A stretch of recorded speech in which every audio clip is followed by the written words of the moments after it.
security alongside allies, and to continue to provide comprehensive political, financial, economic, humanitarian, civilian, military, and diplomatic support to Ukraine and to its people. In closing, Madam President, Ukraine has been offering an immediate, unconditional, and comprehensive ceasefire for well over a year now. It is clear from the developments since then who wants peace and who is desperate to prolong this war at all costs. The only durable end to Russia's invasion of Ukraine is a lasting, just, and comprehensive peace in line with the UN Charter. The only path to this peace starts with a comprehensive ceasefire. Denmark reaffirms its commitment to the UN Charter and international law. Russia must end its senseless war and cease all hostilities. I thank you.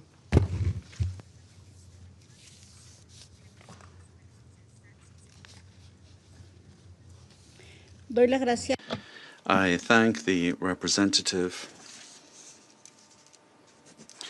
of Denmark, and I now give the floor to the representative of France. Thank you, Madam President, and congratulations and all of our support for your presidency of the Security Council this month, and we'd like to thank China for their presidency last month. Madam President, I'd like to thank Ms. Kayoko Goto, Director for Europe, Central Asia and the Americas, for her briefing, and I welcome the presence amongst us of Her Excellency Ms. Oana Silvia Toyo, Minister of Foreign Affairs of Romania, and also the presence of colleagues from other delegations. During the night of 28th-29th May, as part of a new Russian attack in its war of aggression against Ukraine, a drone entered Romanian airspace and crashed into a building in the city of Galați, injuring several people. Romania's wish to convene this emergency meeting of the Council following this intolerable violation of its territorial integrity is legitimate, and it was the Council's duty to respond. France condemns this unacceptable incursion in the strongest possible terms. France wishes to express to Romania, its authorities and its people, its friendship and its full and unwavering solidarity. As a member of the European Union and NATO, Romania can count fully on our solidarity. The security of our allies is our priority and must be ensured. As the framework nation for the NATO multinational battalion deployed in Romania, France will continue to play its full role in strengthening the alliance's deterrence and defence posture on NATO's eastern flank. Madam President, this new violation of international law comes against the backdrop of Russia's continued irresponsible escalation in its merciless war of aggression against Ukraine, an escalation that has occupied this Council for several days. Russia has, in fact, claimed, and I quote, a policy of systematic offensive against the Ukrainian capital in yet another attempt to break the admirable resistance of the Ukrainian people and isolate them. It has instructed civilians, foreign diplomats and representatives of international organizations to leave the city, in blatant violation of the 1961 Vienna Convention on Diplomatic Relations and International Humanitarian Law. Russia carried out massive strikes during the night of the 23rd and 24th of May against Ukrainian civilians and civilian infrastructure, including through the third use of the Oreshnik ballistic missile, which is capable of carrying nuclear warheads. This has been referred to here. France recalls that Russia's statements do not in any way exempt it from its obligations under international law. France remains in Kyiv, standing alongside the Ukrainian people. The war of aggression launched by Russia in 2022 has also resulted in other forms of violations of international law. The Secretary-General's annual report on conflict-related sexual violence, published a few days ago, formally placed Russia on its blacklist because of sexual crimes committed by Russian armed and security forces in their war against Ukraine. This is the first time that a permanent member of this Council has appeared on this list of shame. Russia will be held accountable. Madam President, it is high time that Moscow put an end to an escalation that leads nowhere, and to choose the path of serious dialogue, as it is invited by everyone to do. France calls on Russia to engage in peace negotiations in good faith. Supported by the vast majority of United Nations member states, the Secretary-General reiterated here on the 28th of May that the first step along this path must be an immediate, complete and unconditional ceasefire. France, together with its partners, is ready to be a part of this effort and remains committed to achieving a just and lasting peace in Ukraine. It will also always stand alongside Romania, its friend and ally. Thank you. Muchísimas gracias al representante Thank you very much, the representative of France. I now give the floor to the representative of Greece. President, for convening this important emergency meeting, and I take this opportunity to congratulate you on assuming the presidency of the Security Council and wish you every success in your duties. You have our full support. On this occasion, I would like to express our appreciation to China for the presidency of the month of May. I would like also to thank Ms. Kayoko Goto, Director for Europe, Central Asia and the Americas, for her briefing, and I welcome the participation of Her Excellency Ms. Oana Choi, Foreign Minister of Romania. Madam President, in the last meeting of this Council on the repercussions of Russia's war of aggression against Ukraine, only last Thursday, we warned against the high risk of a vertical and horizontal geographical escalation following Russia's aggressive rhetoric, explicit or implicit threats against other countries of the region.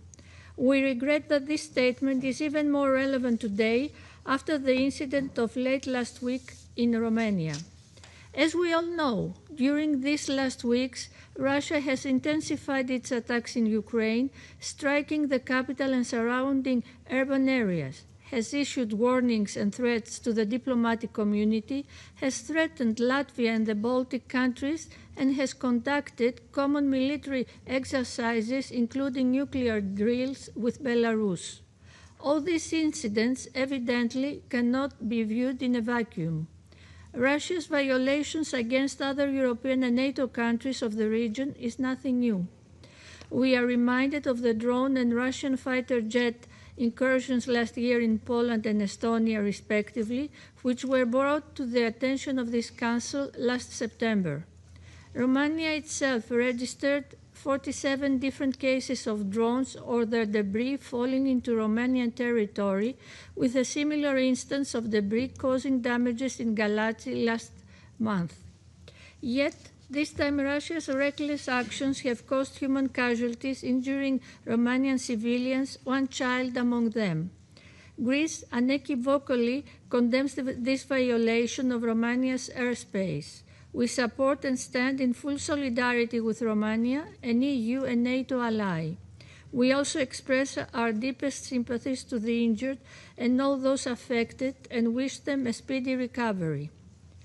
Any violation of state borders, be it air, sea, or land, constitutes a clear and blatant breach of international law and the UN Charter, and is unacceptable. We demand that Russia ceases these unlawful acts immediately, respects its obligations under international law, and takes immediate steps to de-escalate the mounting tension in Ukraine. Madam President, we keep witnessing the destabilizing effects of this war and its implications for European and international security. The spillover effect of this violence risks spiraling out of control and needs to stop immediately. Therefore, I reiterate Greece's firm conviction that a full, immediate, and comprehensive ceasefire is needed now more than ever. This will allow for the resumption of dialogue and diplomacy. The overwhelming majority of the UN membership and of this Council has repeatedly requested it, and Ukraine itself has long agreed to. We call on Russia to now heed those calls. I thank you.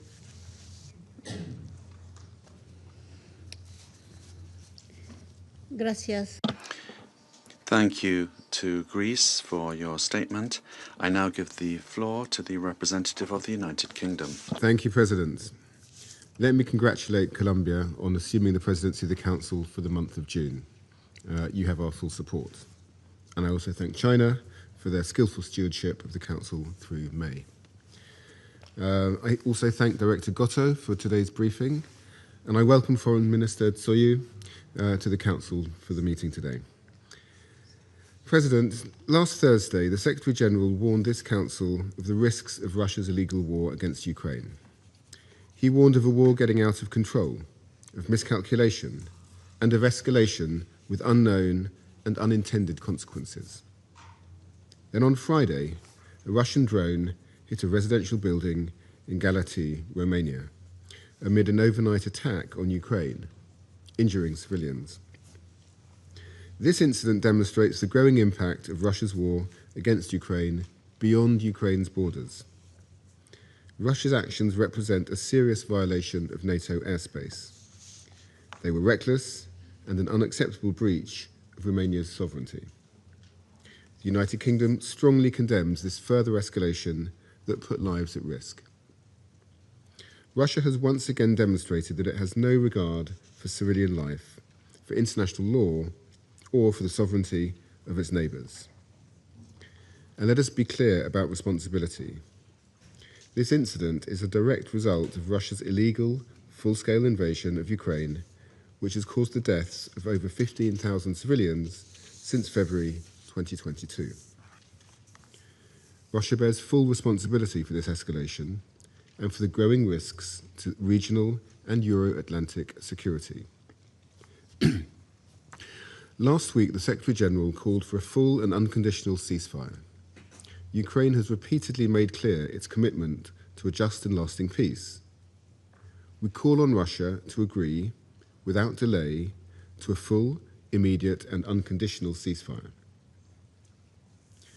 President, NATO is a defensive alliance, but it is fully ready to defend its members.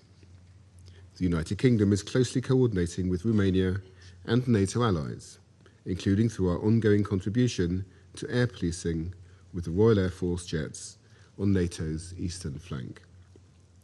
NATO's combined strength is unparalleled, and its determination to defend peace and security in Europe is unshakable. We are united in our commitment to defend every inch of NATO territory. As my Prime Minister has said, we stand shoulder to shoulder with Ukraine, with Romania, and with all our NATO allies. Our pressure on Russia to end its illegal war in Ukraine will not cease until a just and lasting peace has been secured. I thank you. Le doy las gracias. I thank the representative of the United Kingdom, and I give the floor to the delegation of Pakistan. Thank you, Madam President. Allow me to start by congratulating you on assuming the presidency of the Council for this month. And let me assure you that you will have my delegation's full support. And I also commend China for its skillful and successful stewardship of the Council last month. We welcome the participation of the distinguished Foreign Minister of Romania in this meeting. And I thank Director Gotto for her remarks. And we endorse the Secretary General's call for restraint, an early end to this ongoing conflict, and for its peaceful settlement through dialogue. Madam President, we take note of Romania's request for this meeting and the reported violation of its airspace. At the very outset, let me reaffirm Pakistan's unequivocal support for the principles of sovereignty, territorial integrity, and political independence of all states as enshrined in the UN Charter. These principles form the bedrock of interstate relations and must always be fully respected. In the context of today's meeting, I would like to make the following 3 points. First, my delegation, as well as many others in this chamber, have repeatedly forewarned about the potential negative consequences of a protracted conflict, including its expansion and spillover effects. Conflicts, especially those that remain active for longer durations, carry a greater risk of miscalculation and escalation. Regrettably, this is a pattern that we are witnessing in this particular situation. Second, the conflict in Ukraine has witnessed a precarious dimension to modern warfare, that is, the relentless use of armed drones. While on one hand it has affected battlefield dynamics, the evolving landscape of humanitarian challenges associated with these modern technologies remain a matter of concern and must be addressed within the rubric of IHL and its principles. Third, the reported incursion of armed drones into airspace of neighboring countries is alarming, and we deeply regret the reported civilian casualties and destruction of civilian infrastructure resulting from such incidents. Madam President, as we have said in the past, lasting peace in the region can only be achieved through a sustained and meaningful dialogue, and not by military means. In this context, we underscore the imperative of an immediate and complete cessation of hostilities and would urge all sides to recommit earnestly to the path of peace. Pakistan has and will continue to advocate for dialogue and diplomacy for peaceful settlement of this conflict. Further escalation only risks transforming this crisis into a larger confrontation with wider implications for regional and global peace and security. So bringing this conflict to an end would require commitment to the UN Charter's core tenets, a genuine accommodation of legitimate security interests of all sides, and conformity with existing multilateral instruments. We therefore see an early resumption of the US-facilitated dialogue process as the most credible path forward. This channel, if reinvigorated, can provide a mutually acceptable way out of this devastating conflict. In that spirit, Pakistan will continue to support all efforts aimed at achieving a comprehensive, durable, and peaceful resolution of this conflict. I thank you.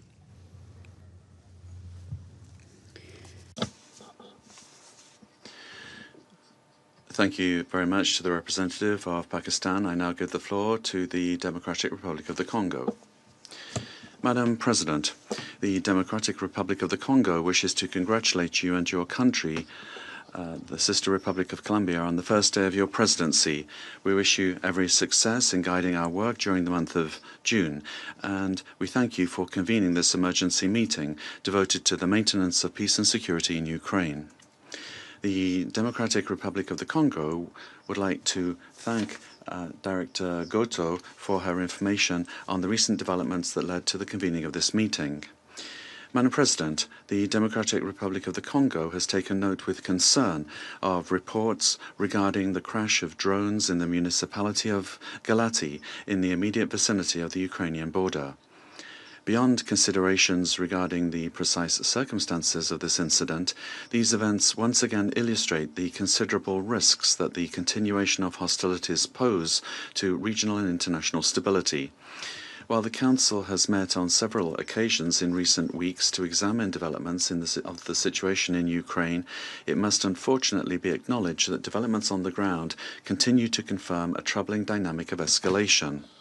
The Democratic Republic of the Congo continually reaffirms that each new incident, each new strike and each new attack affecting inhabited areas demonstrates with particular clarity the extent to which this conflict continues to carry risks that now extend far beyond the immediate theatre of military operations. The human, political, security and economic consequences of this conflict are affecting territories and populations far removed from the immediate area of hostilities. This reality should encourage all parties to fully appreciate the consequences of a war whose impact continues to expand as the prospect of a political settlement grows more distant. Madam President, The DRC remains deeply concerned by the gradual expansion of the security footprint of this conflict, as well as by the progressive normalization of a wartime logic that appears to sustain a continuous cycle of military actions and reactions. Far from contributing to the possibility of lasting peace and relief for the populations trapped by this violence, this logic instead serves to increase human suffering, to further undermine regional security, and multiply the risks of incidents that could lead to unpredictable consequences. Indeed, despite the growing sophistication of military means, civilian populations continue to bear the heaviest burden. This reveals a fundamental truth. Whatever its form or the technologies employed, war remains a source of human suffering, uncertainty, and risks whose consequences often exceed the goals pursued by the parties to the conflict. In light of this reality, the DRC recalls the need for all parties to fully respect their international obligations, particularly the principles of distinction, proportionality, and precaution in the conduct of hostilities. In this regard, the protection of civilian populations cannot be subject to any derogation.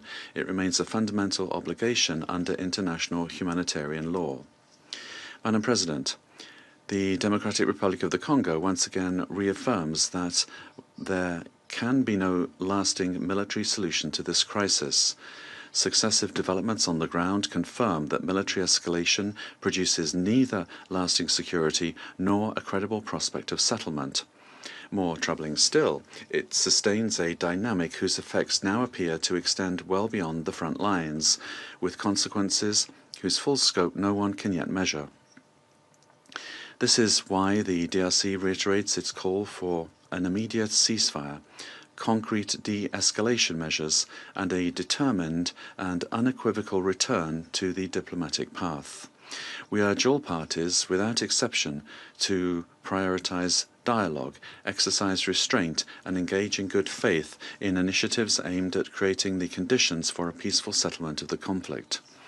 My delegation remains convinced that only a negotiated political solution, founded on the purposes and principles of the UN Charter, as well as on respect for international law, will make it possible to pave the way for a just, lasting, and credible peace.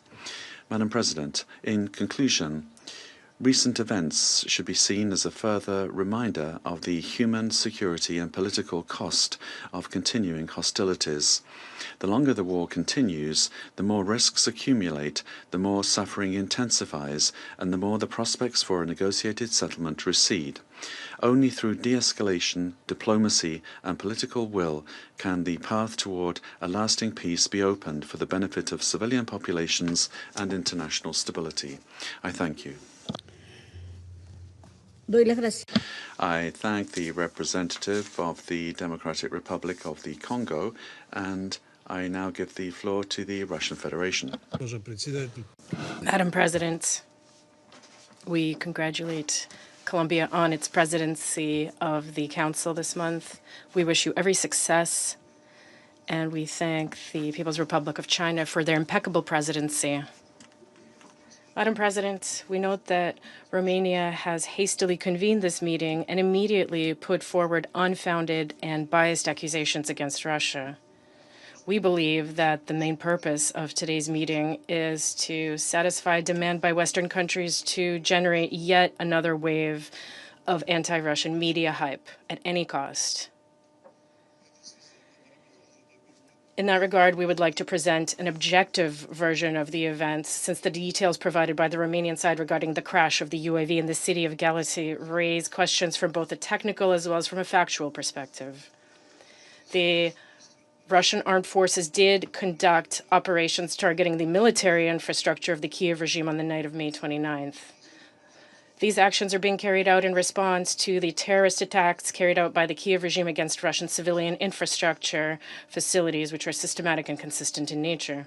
As part of those operations, strikes targeted facilities in the port of Reni in the Odessa region, through which our former Western partners supply military goods for the needs of the Ukrainian armed forces. There, those shipments are unloaded, warehoused, and then distributed further across Ukraine to be used in attacks against our civilian population. Of course, we will be destroying such shipments as early and as remotely as possible. According to official Romanian data, there was an impact in the city of Galitz allegedly involving a Russian Gran 2 UAV that struck the roof of an apartment building. The payload of such a UAV carries approximately 50 kilograms of explosives. If such a drone had, as claimed, indeed hit the roof of a building, the consequences would not have been limited to the fire that was shown by Romanian media. The roof would have been destroyed completely. The distance from the port of Reni to this building in Galați is 19.5 kilometers. If Ukrainian armed forces had been capable of engaging the Russian drone near Reni, it would have fallen there and certainly would not have flown such a distance without detonating in midair. The full circumstances of what happened must be established through a thorough, objective, and depoliticized investigation with the involvement of the Russian side first and foremost. We are ready to participate in such an investigation, but of course only if objective data and debris of the drone are shared with us for our analysis. Only then will we be able to provide an assessment of what actually happened. This is exactly how we acted in our contacts with U.S. representatives in December 2025 when we handed over the flight mission controller and other components of Ukrainian UAVs that attempted to attract the residence of the president of Russia in Valdai. Any assessment of such incidents must be based on verified facts and not political slogans. We draw your attention to the inconsistencies in statements by Romanian officials. Initially, they spoke of an allegedly deliberate Russian strike on a civilian object. Then, just hours later, the president of Romania, Nicu Șordan, revised that position, stating that a result of Ukrainian air defense activity, a Russian drone had changed course and entered Romanian airspace. At the same time, the possibility of a provocation by Kyiv aimed at testing NATO member states' reaction once again and accelerating their direct involvement in the crisis was not even considered. We also believe it is no coincidence that this drone incident occurred the day after President Zelensky appealed to U.S. President Donald Trump for missiles for American Patriot air defense systems. Zelensky also publicly lamented that Washington was ignoring his requests. It is regrettable that Romania failed to provide any objective data to the Russian side and immediately began implementing the political agenda of its senior partners. The same applies to statements by NATO's Allied Command in Europe, which rushed to assign blame. Instead of professional cooperation, pre-prepared retaliatory measures were taken, such as the closure of the Russian Consulate General in Constanța and the demand that the Consul General leave the country within 72 hours. Once again, rather than seeking the truth, the focus shifted to using an isolated incident to fuel anti-Russian hysteria. Western Russophobes are essentially creating new pretexts to close their ranks in opposition against Russia and to maintain bloc discipline, including encouraging continued military support for the Zelensky regime. This incident also helps Europe shield Ukraine and provides some kind of justification for their bellicose rhetoric towards Russia. This is especially important in the context of recent tragic events in the Luhansk People's Republic, which needed to be urgently downplayed by interrupting the news agenda of the day. Madam President, just over a week ago, on May 22nd, the Kyiv regime carried out a horrific terrorist attack in Starobelsk. As a result of strikes on the dormitory of a teacher's college, 21 people were killed, mostly young women, and over 40 students were injured. The entire world learned of this latest atrocity carried out by the Kyiv regime, but the Western political establishment, including our colleagues in the Security Council, chose to ignore this act of terrorism. Not a word of condolences, only accusations of fake news and lack of information. You all attended these meetings, and you must remember this well. After all, victims in regions whose populations are not regarded as worthy by Kyiv and its Western sponsors deserve no reaction from the West. They are, from the very beginning, treated as fake and non-existent victims. Whether there were 50 of them burned alive by Ukrainian Nazis in the trade union house in Odessa in 2014 or 21 in Starobilsk, they simply do not exist. We promised at the last meeting that we would disseminate materials regarding these allegedly non-existent victims, and we will do so. However, as soon as an incident occurs that can be framed within an anti-Russian narrative, the Western propaganda machine is launched immediately. This well-established pattern has long become a hallmark of European countries' approach to Ukraine.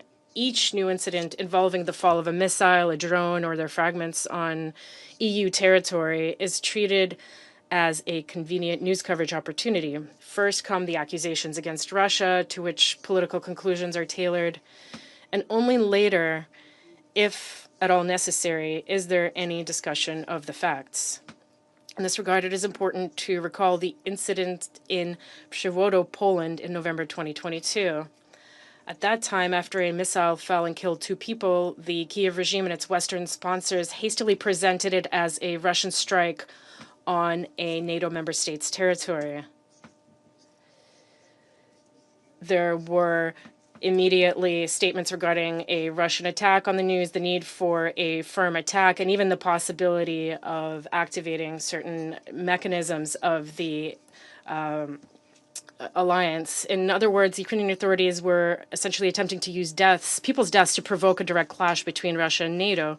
It later emerged that the missile in question was, in fact, a Ukrainian S-300 system, and this sharply changed the tone of Western statements. Certainty vanished immediately, and loud accusations gave way to very cautious statements. But the most important thing never happened. We never heard either condemnation of the Kyiv regime's actions, nor any acknowledgement that its irresponsible actions could have brought Europe to the brink of a far more dangerous scenario.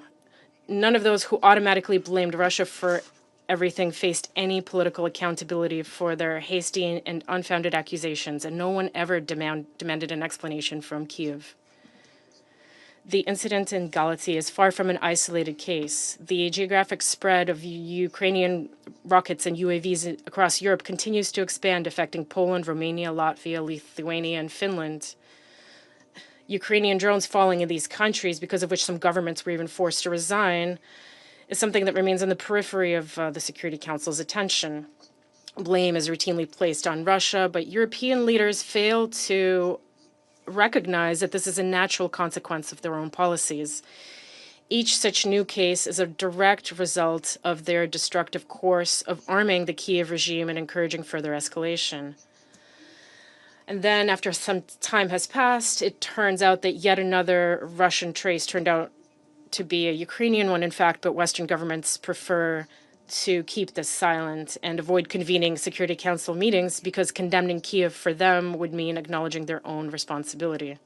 Madam President, given the Security Council's busy agenda, we believe it is important to use this meeting to draw attention to a truly important issue related to the Zaporizhzhia nuclear power plant. Just 2 days ago, Kyiv regime fighters used fiber optic guided drones to strike the turbine hall building of the plant's sixth power unit. They pierced the metal section of the facade of the machine room, and it was only by sheer luck that the reactor compartment, which was located 10 meters away from the explosion, was left undamaged. IA inspectors who arrived on the scene confirmed that there was a strike against the plant.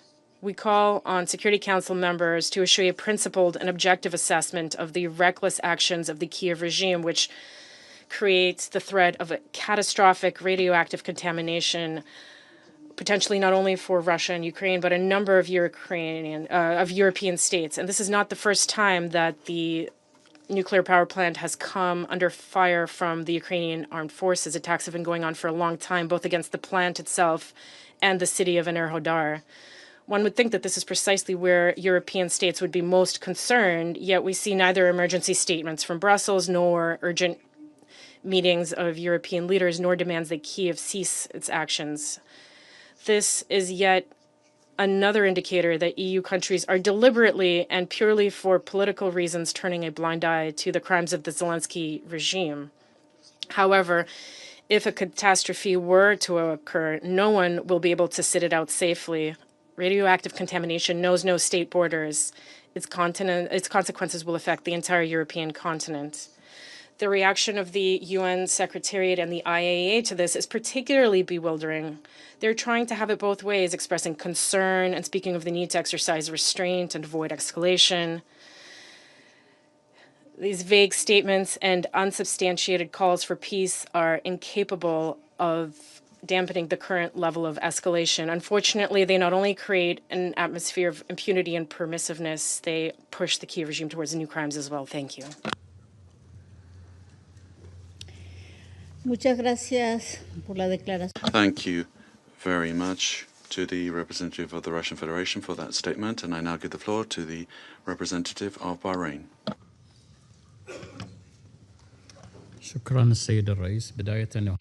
Thank you, Madam President. At the outset, I would like to congratulate Colombia on its presidency of the Council this month. We wish you every success. I also thank the People's Republic of China for their valuable efforts during their presidency of the Council last month. I would also like to thank Ms. Kayako Goto, Director of the Europe and Central Asia Division in the Department of Political and Peace-Building Affairs, for her enriching briefing. We also welcome the participation of Her Excellency Oana Tui, Minister of Foreign Affairs of Romania, as well as the other participants in this meeting. President, the Kingdom of Bahrain has followed the reports regarding the repercussions of the Russia-Ukraine war in neighboring countries, particularly in Romania, with deep concern. We are particularly concerned by civilian victims. This recent escalation is only the latest phase in a war that has lasted now for 5 years. The Kingdom of Bahrain stresses the imperative of abstaining from attacks on civilian objects and critical infrastructure.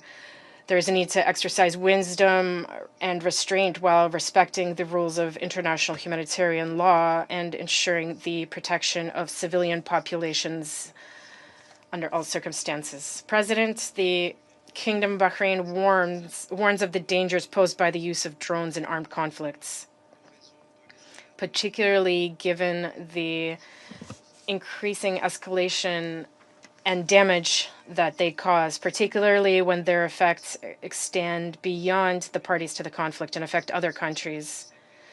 This is something that could undermine peace and stability and security on the European continent. In this regard, the Kingdom of Bahrain reaffirms the absolute need to abide by international law, including international humanitarian law, and to take all the necessary measures to protect civilians and civilian objects. The continuation of the current approach would only further complicate existing crises and undermine international efforts aimed at achieving de-escalation and finding peaceful solutions to conflicts. President, we reiterated what was stated by the Secretary General of the United Nations during the Council's meeting last week, when he said that the trajectory of the war towards further escalation threatens to spin out of control. Such escalations undermine all diplomatic efforts aimed at reducing tensions and bringing the war to an end. They may also prolong a conflict whose cost is borne primarily by civilians. That is why the Kingdom of Bahrain emphasizes the need to intensify diplomatic efforts to put an end to this war in Ukraine in a manner that supports peace initiatives and reinforces security and stability in Europe, while taking into account the security concerns of all parties, as well as neighboring states, and this to achieve a sustainable solution that restores peace and security in Europe. To conclude, the Kingdom of Bahrain reaffirms its unwavering position in support of the peaceful settlement of disputes. We support regional and international efforts aimed at finding a political, comprehensive, and lasting solution to put an end to the Russian-Ukraine war through dialogue and negotiations in line with the principles of international law and the Charter of the United Nations. Thank you. Muchísimas gracias al Thank you very much to the representative of Bahrain.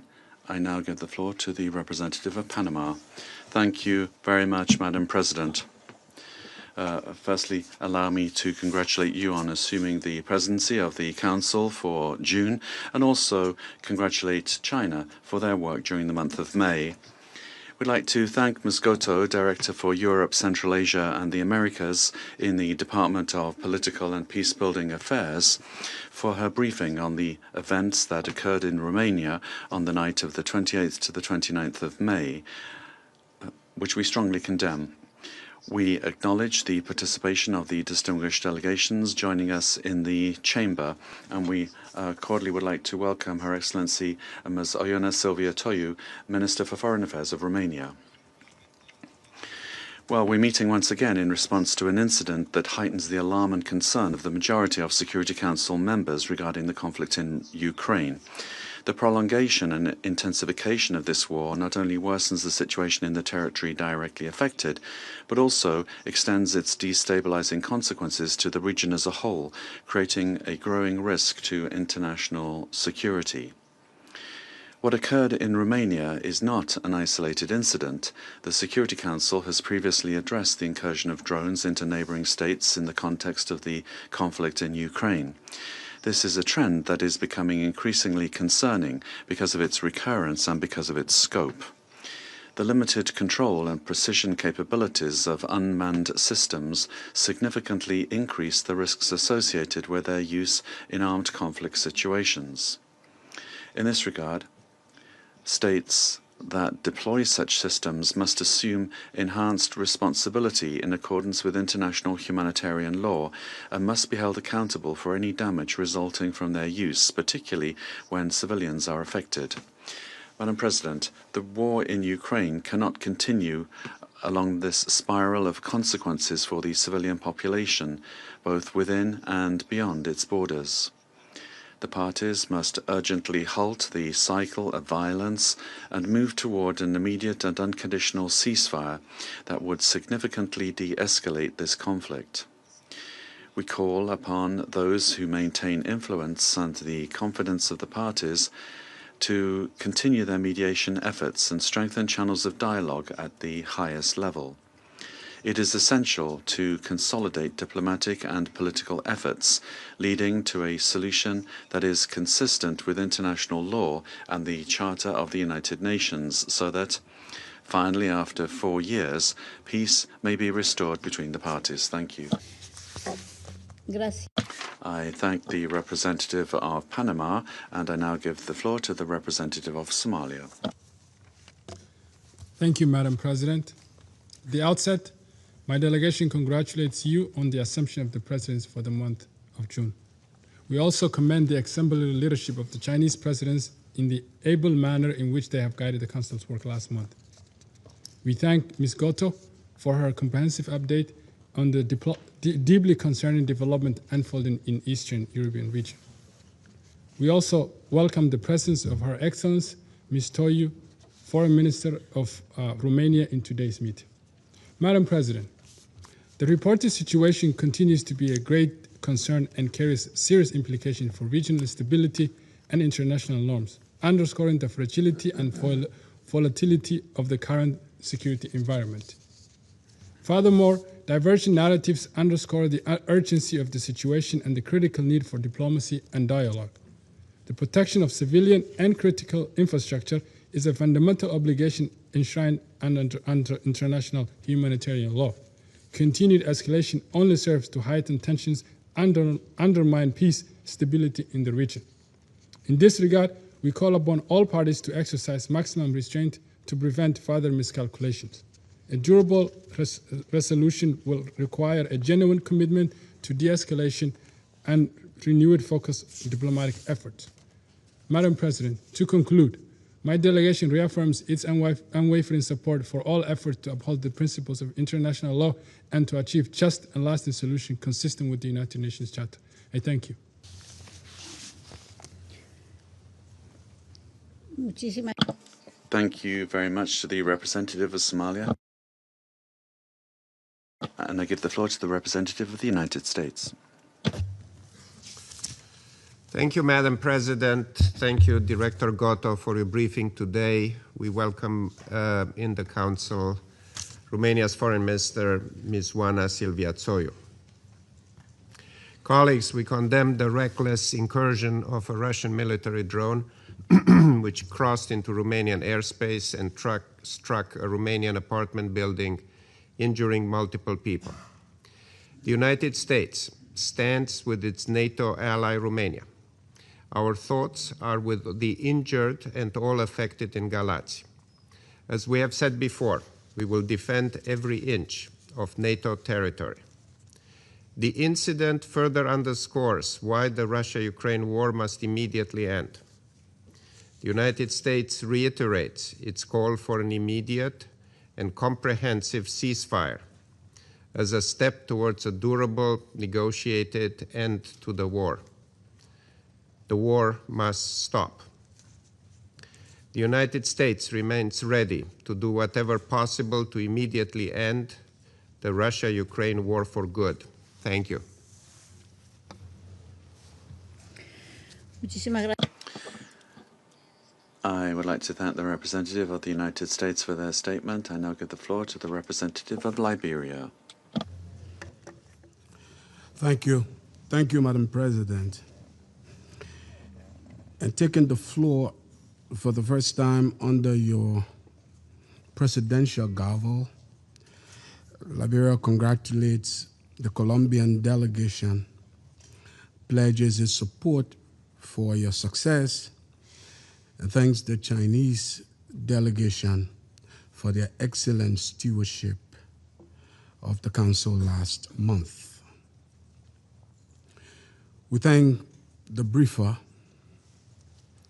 and welcome Her Excellency, the distinguished Minister for Foreign Affairs of Romania, as well as all other distinguished permanent representatives participating in this meeting. Madam President, Liberia learned about cross-border weapons spilled over from the silence of affected villages that no longer had people in them.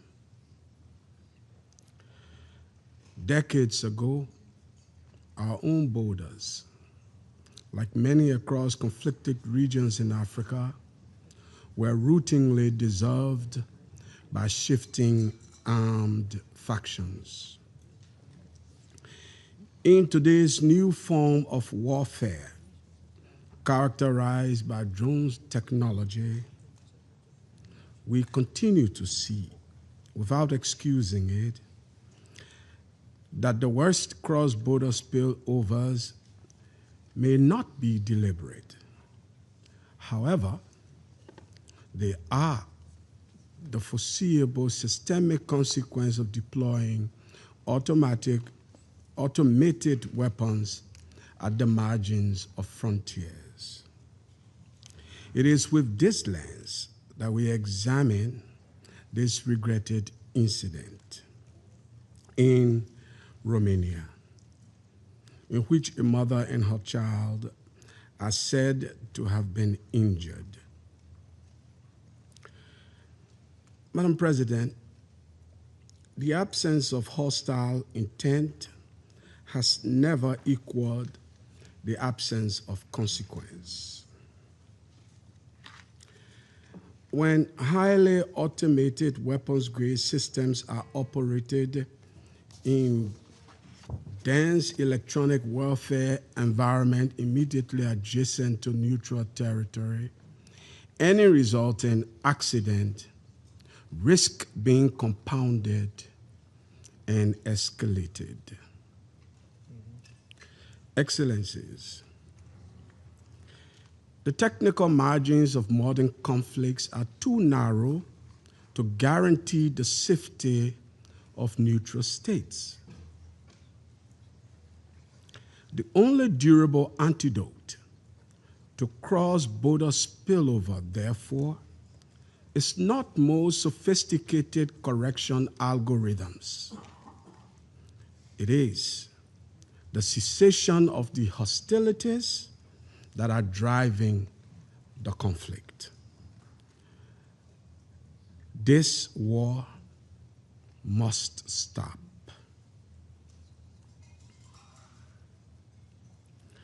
While diplomatic pathways to peace are being forged, civilians in conflict-adjacent states must not be left unprotected. We call on all members of this world body, without exception,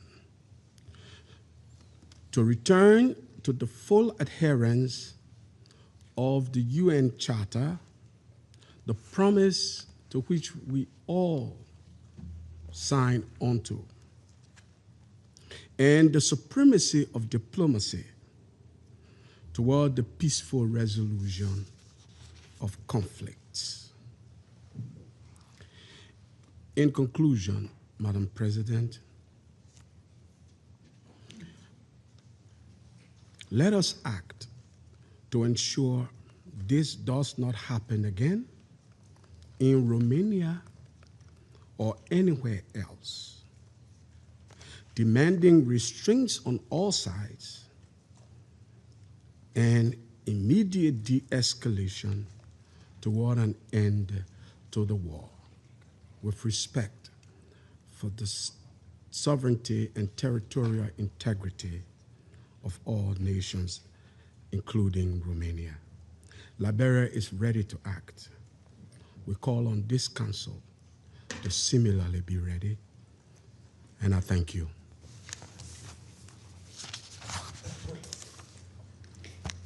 Gracias.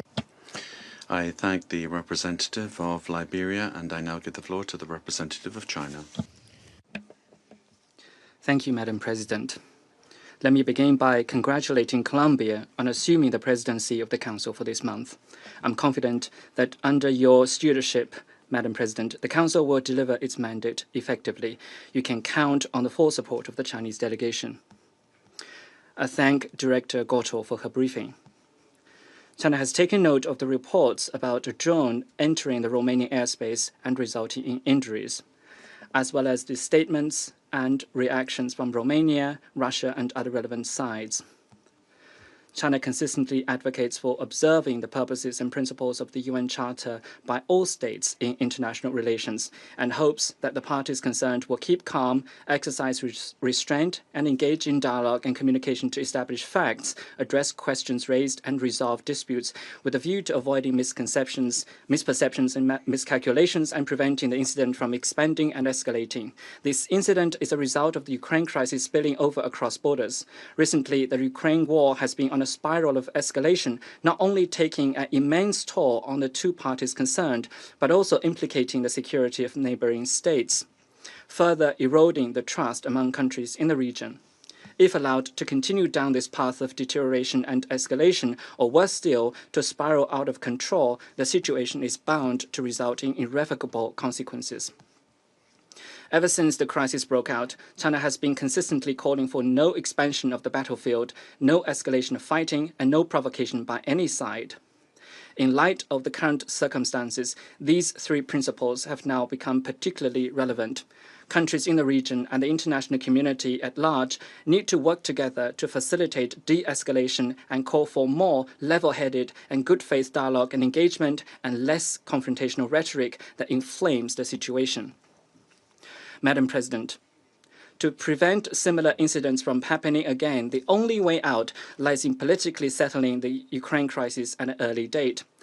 Guided always by the 4 points about what must be done put forward by President Xi Jinping, China has all along been calling for a ceasefire and cessation of hostilities, promoting talks for peace and facilitating a political settlement. It is our hope that the parties concerned will resume talks at the soonest, take seriously and address properly the reasonable security concerns of one another, and strive for early conclusion of a peace agreement.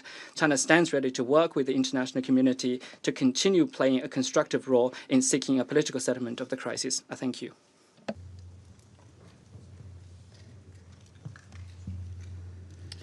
Muchísimas gracias. Thank you very much to the representative of China. And I will now make a statement in my quality as representative of Colombia.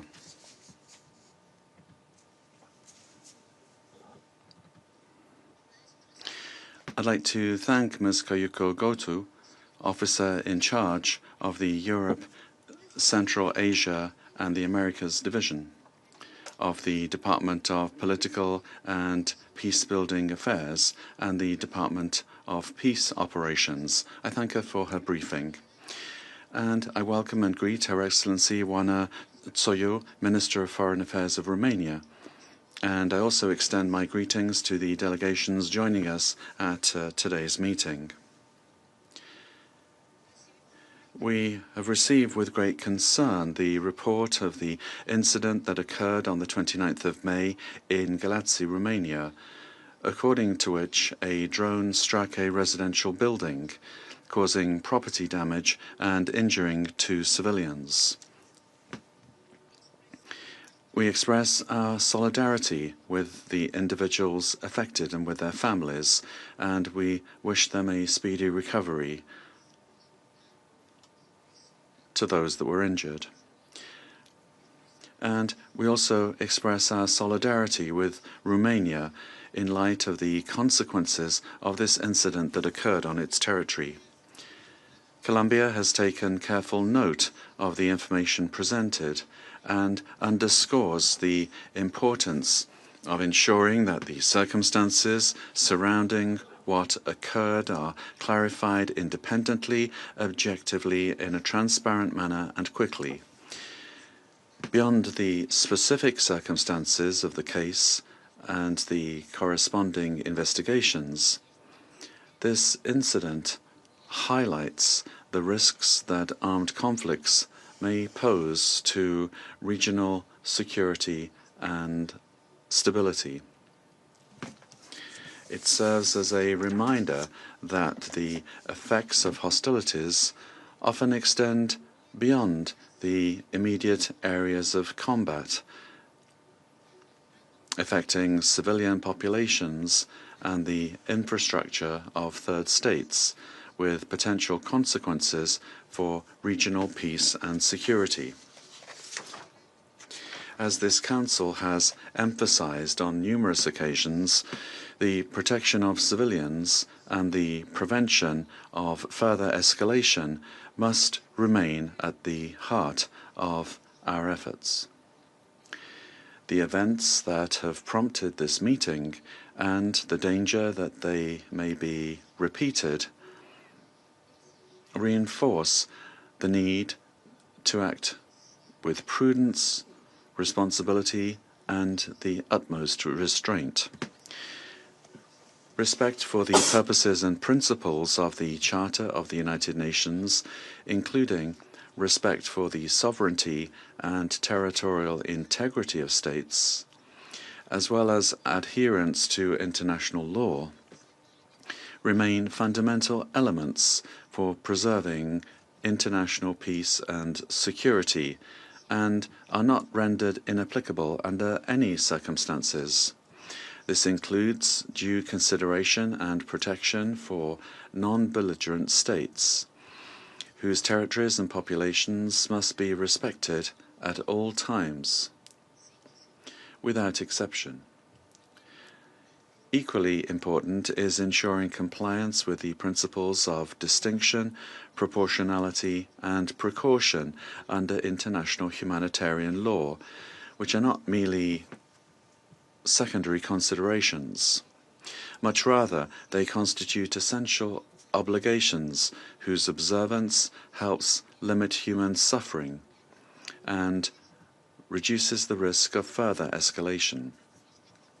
In this context, we make a broad call to prioritize and make use of diplomatic channels in order to avoid actions that could in any way worsen existing tensions and redouble efforts aimed at reducing risks to the civilian population and preserving regional stability.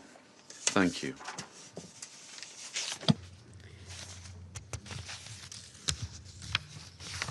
Vuelvo a asumir las funciones de presidenta del Consejo.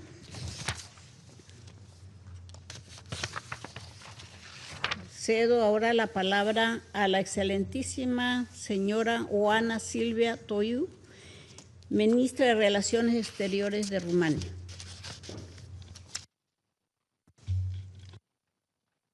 Madam President, thank you for convening the United Nations Security Council. Thank you as well to the presidency, the Chinese presidency, for the support in preparing for this meeting, and to partners that have supported Romania's request. The seriousness of this current moment cannot be overstated. It is for the first time in the 70 years history of our UN membership that Romania requests an urgent meeting of the Security Council on a matter that involves us directly. Now, our history was not without challenges, especially as I have heard here in the room mentions of who understands the Russian Federation. I would say that the eastern part of Europe, we do have our share of understanding it. And although our history has not been without challenges, we have not called on the UN Security Council until today. But we do so today because what we have achieved in the many years that have passed is to build a safe country, to build a growing economy. We have increased in the 3 decades that have passed 10 times our economy. We have managed to also be a security partner for the region. And we want to see this into the future. But we do understand now more than we have done before that in order for this to happen, in order for this to be without risk, we do need to do everything that is within our responsibility, individually and collectively, to help stop the war at our border and to find the diplomatic pathway in that direction. We have a joint responsibility not just to draw a line, but to make sure we do not move that line as people would want sometime. It is imperative for the Council to address such unnecessary escalation by the Russian Federation in its war of aggression against Ukraine. The Security Council is the most powerful tool of the international community, a common tool that we have to prevent the perception of a normalization of the abuse. We can and should not move the line we have drawn. We should not consider these current escalations as the new normal. On the night of 28 to 29th of May, a Russian drone carrying explosives violated the Romanian airspace at 2 a.m. Our military analysis shows that this drone was initially part of a swarm of drones used in an overnight attack against Ukrainian civilian infrastructure on the Danube, and traveled for 4 minutes within our territory and eventually crashed on the 10th floor of a residential apartment building in the city of Galați, Romania. The area where it crashed is close to the border area between Romania, Republic of Moldova, and Ukraine. Since the beginning of the war of aggression against Ukraine, Russian drones entered numerous times the Romanian airspace, as well as the airspace of other partners in Central and Eastern Europe, in breach of international law and the UN Charter. And at this Council, those examples have been addressed from Poland, Estonia, Lithuania, Latvia. Since the start of the invasion, they were brought to the attention of this Council, and we have talked at length about them and expressed our solidarity to each other. In Romania's case, just this year, we have seen more than 30 such incursions, and we have seen a growing frequency. What makes it different this time, though, is that it is the first time since the start of the war of aggression against Ukraine that Romanian citizens also require medical care and that Romanian property has been significantly damaged.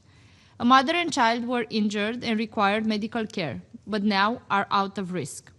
The impact caused the fire and extensive damages to the building. The building itself was temporarily evacuated. I want to provide context. The the drone crashed in a highly densely populated residential area. where children, women, and men live safely with their families. The effects could have been more astounding. Romania firmly condemns this reckless behavior and repeated illegal intrusion by Russian vehicles into our sovereign territory.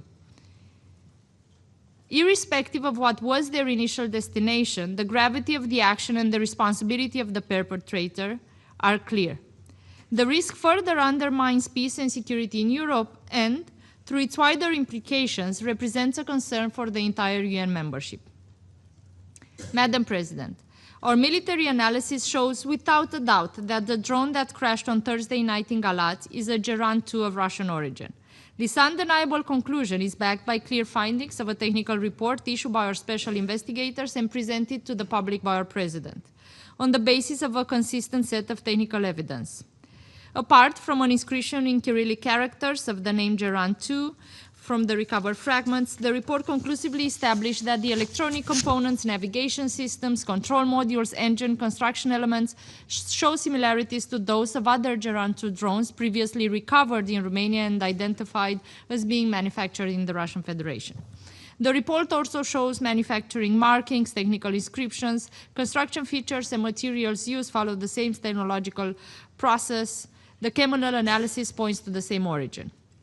Madam President, reckless violation by Russian drones of the airspace of Romania and of other Central and European partners have occurred repeatedly since the outbreak of the war against Ukraine. This Council also met after such incidents. This most recent incident is an extremely unsettling reality, as it shows an increasing pattern of indiscriminate drone strikes injuring civilians across the border, and such behavior is unacceptable under the UN Charter and international law. This modern warfare with autonomous vehicles does not create a distance from responsibility. We recall the Secretary General's recent warnings in this Council a day before the incident, that the rate of escalation we are witnessing in attacks against Ukraine generates serious and wide-ranging consequences. These need to be addressed and contained, not only because of their extremely serious impact on the ground and in and of themselves a great cause for concern and condemnation, but also because they erode the basic premises for diplomacy, peace, and security. Anytime, anywhere, in any situation, attacks against civilians and civilian infrastructure call for condemnation in the strongest terms. Romania reiterates our solidarity with our neighbor Ukraine and its people in their legitimate self-defense against the aggressor and in the exercise of their sovereign right to freely choose their future. Since the start of the aggression, we have been witnessing harrowing accounts of the immense toll of the war on civilians in Ukraine. The courage of Ukrainians, their sacrifice, their power of innovation and resilience should be respected and supported. But because they do have an increased power to defend themselves, we should not consider this the new normal. We should continue to increase diplomatic pressure on the aggressor to stop. For a long time, Romania is a reliable country and a security provider in its region and beyond. Our efforts benefited our partners around the world, be it the Black Sea Grain Initiative, which facilitated access of Ukrainian grains to consumers around the world, the EU Solidarity Lanes, our contribution to demining in the Black Sea alongside our partners, are just a few areas where we do hope we have contributed significantly and will continue to do so.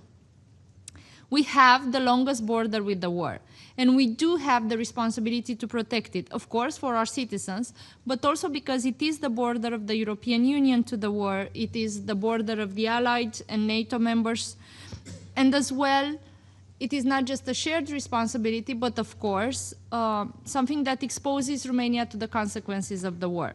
And that makes us even more resilient in continuing the effort towards the path for peace.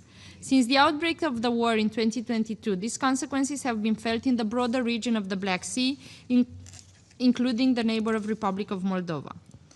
Of course, we are not parties of the war, and we have been clear about this since day one. But we want to be part of the effort to stop the war and have a settled peace.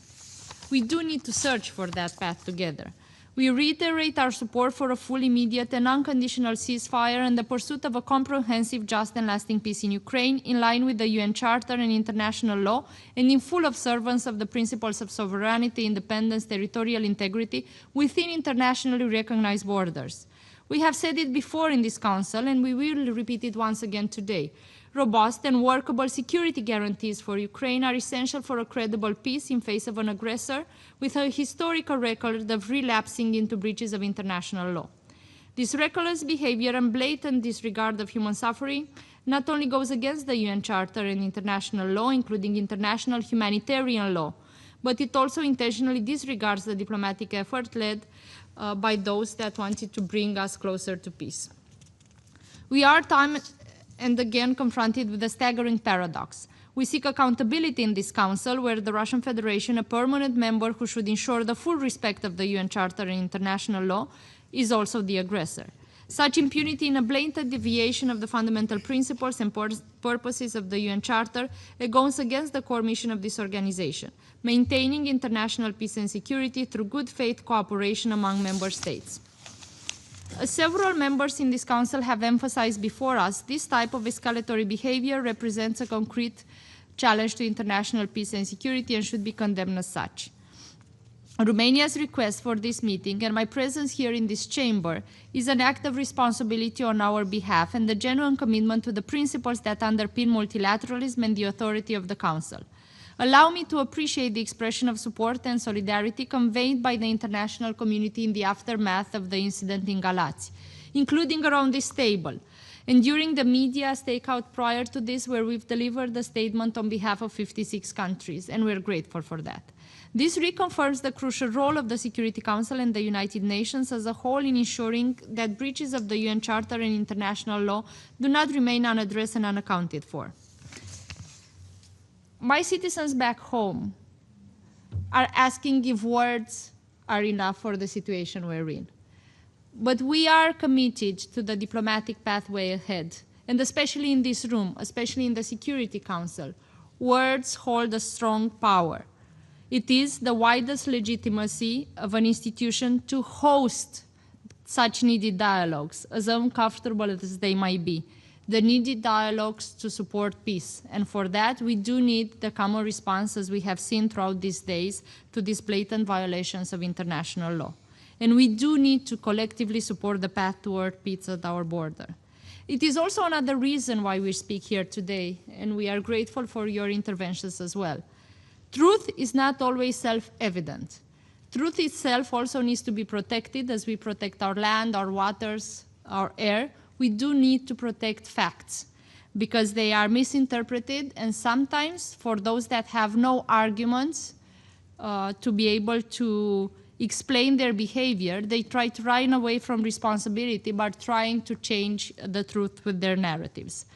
So our presence here today, our intervention here today, is also in protection of the truth and in making sure that those that are victims of the aggression are not painted as the aggressors.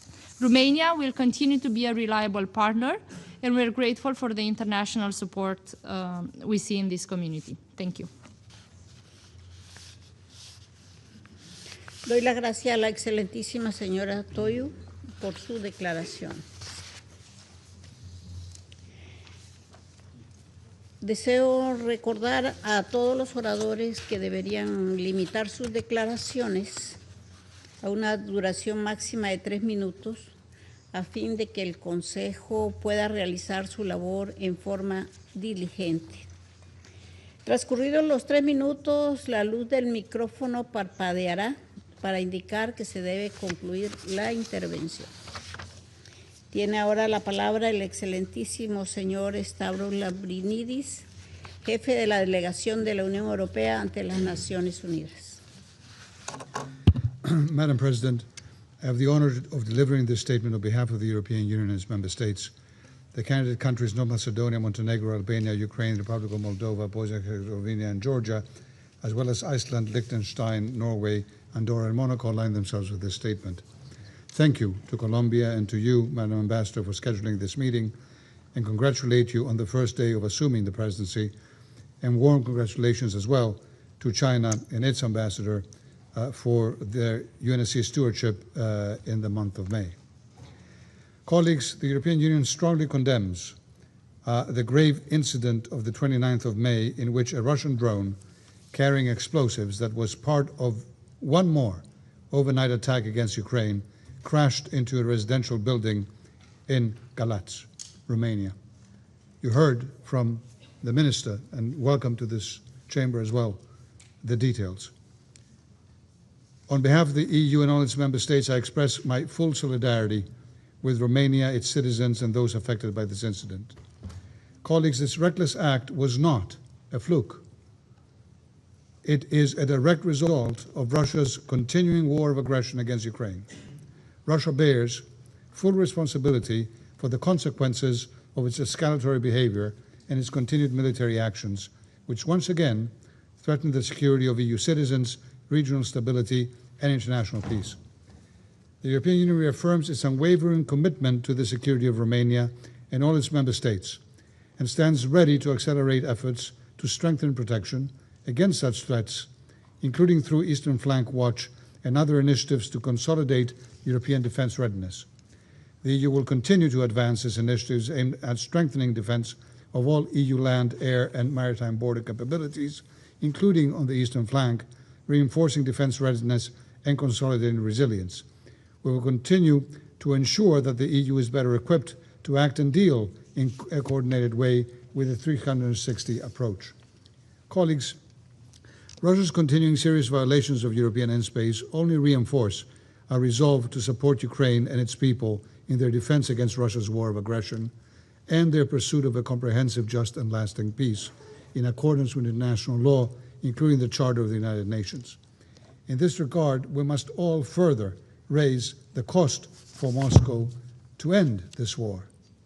President, let us not forget that Friday's incident happened on the back of several meetings of this Security Council, where the large majority of members spoke out clearly in favor of a full, unconditional, and immediate ceasefire. So did Ukraine.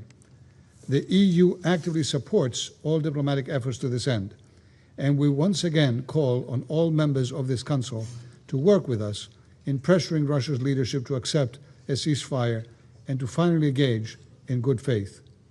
Ukraine is ready. Members of this Council are ready and demanding it. It must finally happen.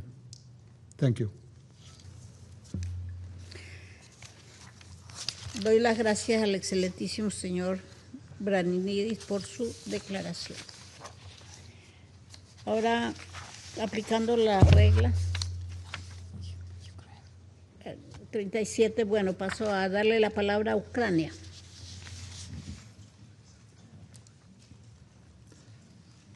Madam President, distinguished members of the Security Council, I thank the Presidency of Colombia for convening this emergency meeting upon the request of Romania. I wish you success in this important mission.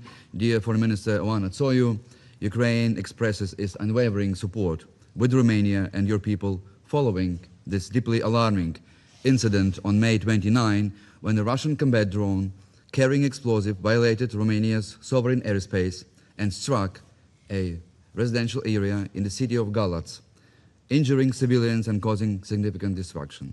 Please convey, dear Minister Tsoyu, Ukraine's most sincere wishes of swift and full recovery to the family who has been injured because of this vicious Russian strike.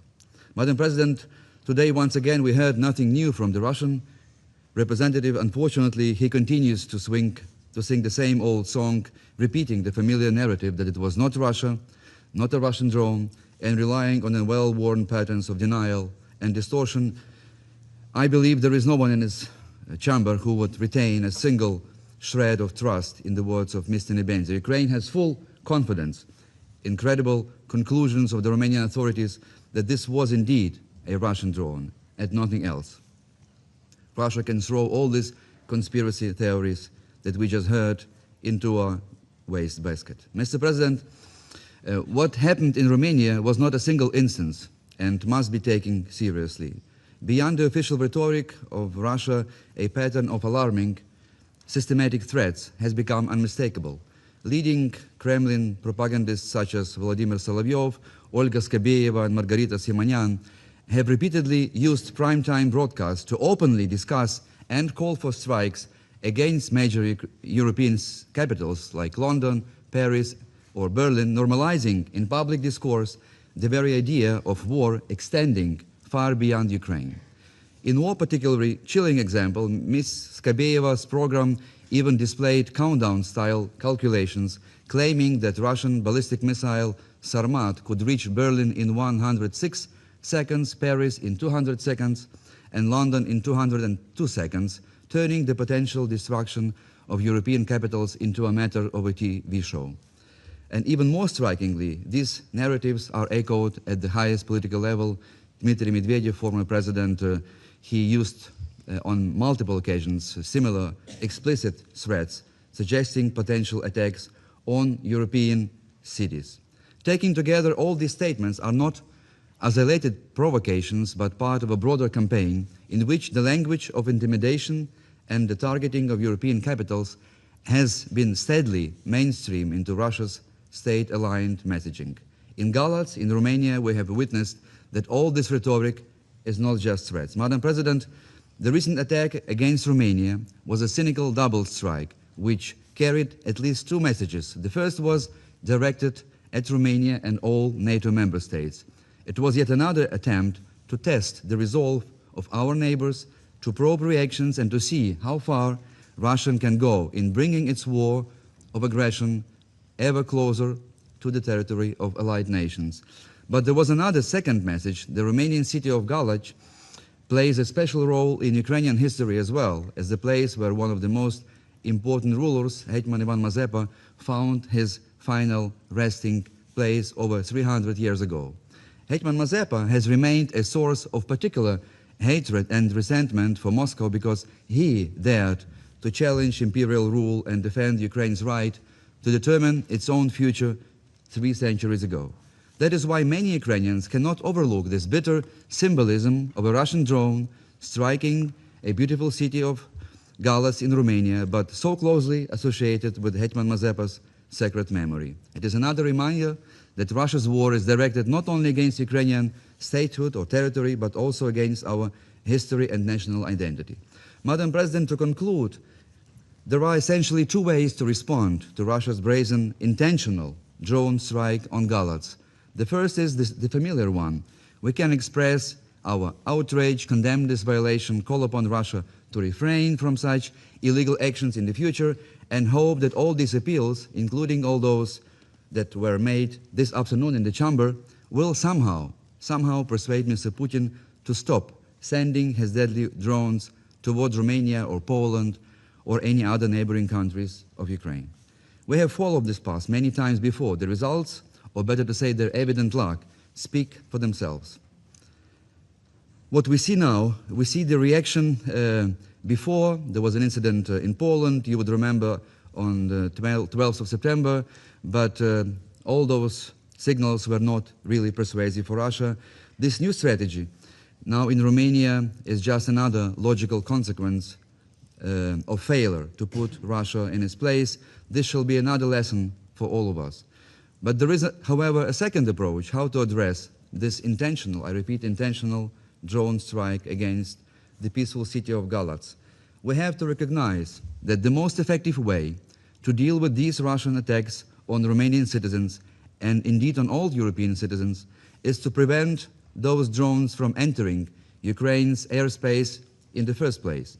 In practical terms, this means helping Ukraine protect our skies and establish a powerful and fully integrated air defense shield with all the combined capabilities of our European partners. We urgently call upon our allies, also sitting on this table, not just to completely rethink and change the current approach and initiate a decisive shift in scale in the provision of air defense systems.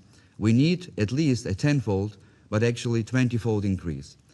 But what Ukraine needs most is the commitment of our European and our American partners to actively intercept and destroy Russian missiles and Russian drones over Ukraine's territory. The strikes on Galatz should therefore become a turning point. The most effective response to Russia expanding its war across Europe is not another expression of concern, but a bold collective action that would deprive Russia of the ability to terrorize both Ukraine and all its neighbors. The safest Romanian sky begins with much better protected sky over Ukraine. Madam President, before I wrap up, I would like to react to Mr. Nebenza's baseless accusations regarding an alleged drone strike on Zaporizhzhia nuclear power plant that we just heard.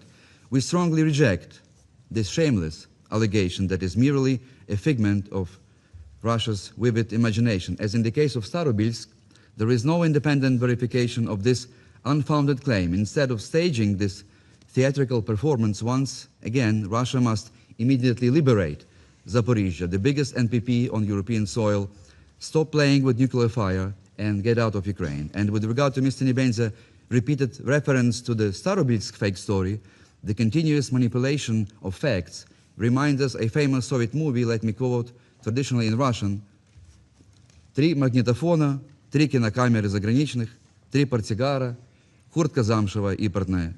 3. In other words, just stop lying in this chamber. I thank you.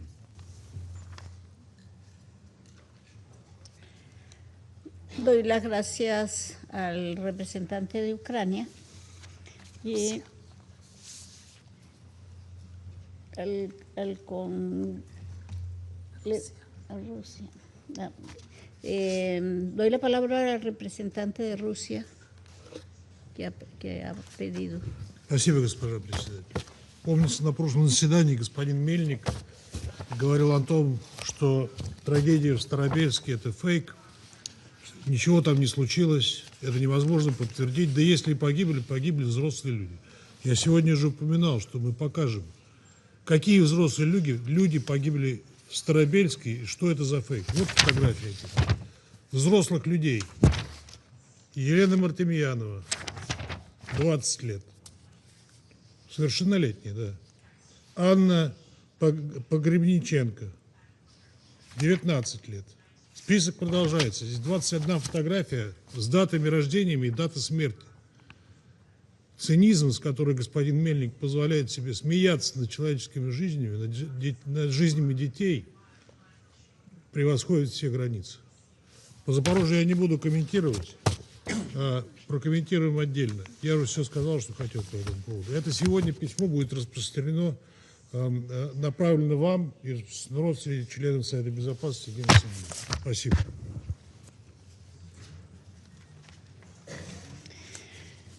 Le doy las gracias al representante de Rusia por su intervención y le concedo la palabra a la República de Moldova. Madam President, I thank the members of the Security Council who, together with Romania, requested the urgent convening of this meeting following a grave security breach and a serious violation of Romanian sovereignty airspace caused by the incursion of a Russian drone carrying explosives with direct impact on the civilians. I also thank the Colombian presidency for bringing us together today and ACG Kayoko Gota for her briefing. Likewise, we welcome the participation of the Minister of Foreign Affairs of Romania, Mrs. Oana Tsoyo, at this important meeting. Excellencies, the facts are deeply alarming. 2 people were injured, an apartment was destroyed, a fire broke out, and dozens of residents had to be evacuated. This is not an isolated technical incident. It is another dangerous consequence of Russian Federation's war of aggression against Ukraine and of reckless use of military force in close proximity to civilian areas and neighboring countries. We strongly condemn the egregious incident occurred in Galați, which represents a dangerous escalation. I would like to underline that any violation of Romania's sovereignty and security in a manner of direct concern for the entire region and for the Republic of Moldova. We express our full solidarity with Romania and with all those affected by the deeply alarming incident. We commend the Romanian authorities for their responsible and transparent response. Distinguished members of the Security Council, the Republic of Moldova unequivocally condemns the Russian Federation's ongoing war of aggression against Ukraine, now in its fifth year. This war constitutes a flagrant violation of the Charter of the United Nations, of international law, of humanitarian law, and of fundamental principles on which the international system is built on. In the same vein, we reaffirm our unwavering support for the sovereignty, independence, unity, and territorial integrity of Ukraine within its internationally recognized borders, and therefore we reject and do not recognize the Russian Federation's illegal attempted annexation of Ukrainian territories. No military occupation, no sham referendum, and no unilateral act can alter internationally recognized borders. Attempts to review former patterns of domination, to redraw borders by force, or to deny the sovereign choice of nations should have no place in the 21st century and must be addressed by this Council. The Russian Federation bears full responsibility for launching and continuing this war of aggression, as well as for its devastating human, economic, environmental, and security consequences. This unjustified and unprovoked war must cease immediately. All those responsible for planning, ordering, and carrying it out must be held accountable. Madam President, the Republic of Moldova has also been directly affected by the spillover effects of Russia's war of aggression against Ukraine. Since the beginning of the war, our authorities have registered 49 incidents involving unauthorized overflights, as well as several cases of missile and drone debris landing on our territory. These incidents serve as a stark reminder of a serious security risk facing my country and our citizens. We remain committed to addressing these risks in a systematic, lawful, and peaceful manner. These consequences also reach us through energy security. Russian attacks against Ukraine's energy infrastructure have repeatedly affected the Republic of Moldova's electricity supply and vital interconnections, leaving communities exposed to darkness, disruption, and uncertainty. The environmental dimension is equally serious. In March 2026, following a Russian attack against hydropower infrastructure in Ukraine, pollution reached the Dnistru River, the main source of drinking water for approximately 80% of Moldova's population and 98% of the population of our capital city, Chisinau. Water supplies were disrupted in several districts and in the municipality of Belz.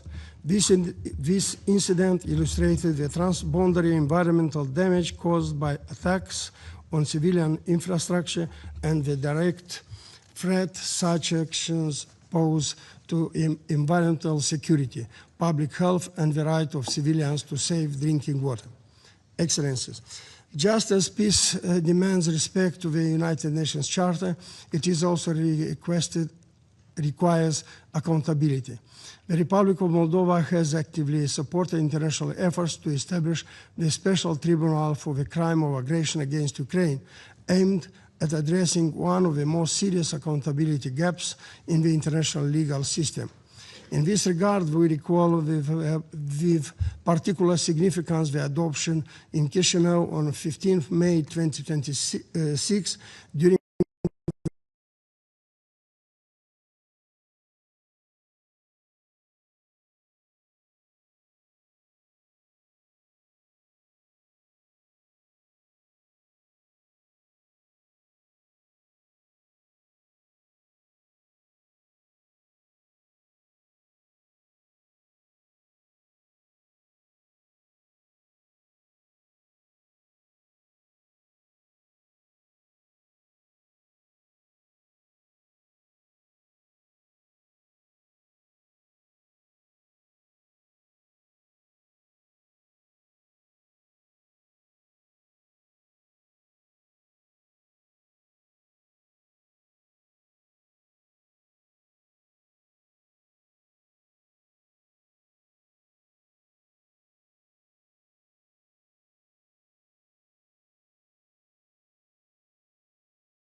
Such peace can only be achieved when the Russian Federation stops its war of aggression, immediately withdraw all its forces and military equipment from the Ukrainian territory, and respect Ukraine's sovereignty, independence, and territorial integrity within its internationally recognized borders.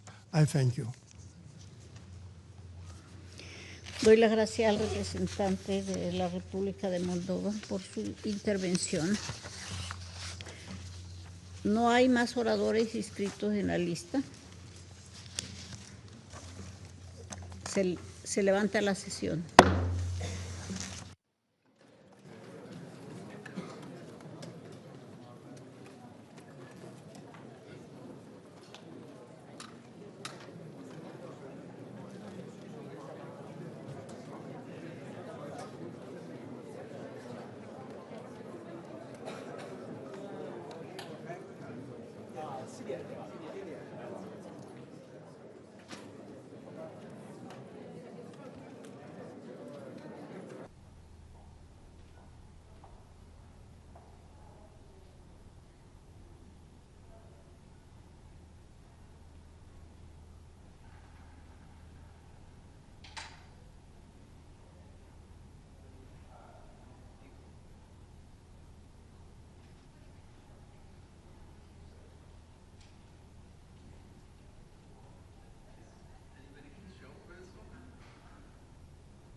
panic spreading widely among the Lebanese population. The Israel Defense Forces have expanded their presence north of the Blue Line, with the United Nations Interim Force in Lebanon reporting extensive military activity, including airstrikes, artillery fire, logistics movements, and engineering works throughout its area of operations. UNIFIL has also observed widespread demolitions of buildings in villages in the vicinity of the Blue Line. On 30th May, UNIFIL recorded 992 trajectories of projectiles fired by the Israel Defense Forces. This is the highest number since a cessation of hostilities came into effect on 17th April. Hezbollah has continued to launch dozens of rockets, anti-tank guided missiles, and drones, including increasingly deadly fiber optic drones. It has also used surface-to-air missiles and improvised explosive devices against Israeli troops and assets inside Lebanese territory. In recent days, Hezbollah has escalated its strikes, launching rockets, drones, and missiles increasingly deeper into Israeli territory. Hezbollah leaders have reiterated that the group will not disarm, defying the stated intention of the government of Lebanon to assert a state monopoly over the use of force. Since 2nd March, the surge in hostilities has exacted a devastating human toll. According to Lebanon's Ministry of Public Health, at least 3,412 have been killed and more than 10,000 wounded in Lebanon. Among the dead and injured are hundreds of civilians, many women and children, as well as journalists and medical workers who have been serving on the front lines. 21 Lebanese armed forces personnel have been killed. 4 Israeli civilians and 26 Israel Defense Forces personnel have also been killed, with destruction and displacement affecting communities on both sides of the Blue Line. 6 UNIFIL peacekeepers have been killed and several wounded. Madam President, these developments mark a dangerous and alarming escalation, directly undermining the cessation of hostilities understanding announced by the United States on 16th April and eroding fragile diplomatic efforts to de-escalate the situation. They cast a long shadow over ongoing attempts to facilitate direct talks between Lebanon and Israel and risk derailing the already tenuous path toward a permanent ceasefire. Israel's presence north of the Blue Line is a clear violation of Lebanon's sovereignty and territorial integrity, as well as of Security Council Resolution 1701. Israeli forces must withdraw to south of the Blue Line. Hezbollah and other non-state armed groups in Lebanon must disarm and cooperate with government efforts to extend state security and assert a state monopoly over the use of force. The possession and use of weapons outside of state control is a clear violation of Security Council Resolutions 1559 and 1701. The Lebanese armed forces are the only legitimate armed force in Lebanon. We reiterate the urgent need for increased international support for the Lebanese armed forces and other state security institutions, enabling them to fully exercise their authority and responsibility to ensure security and stability across the entirety of Lebanon's territory.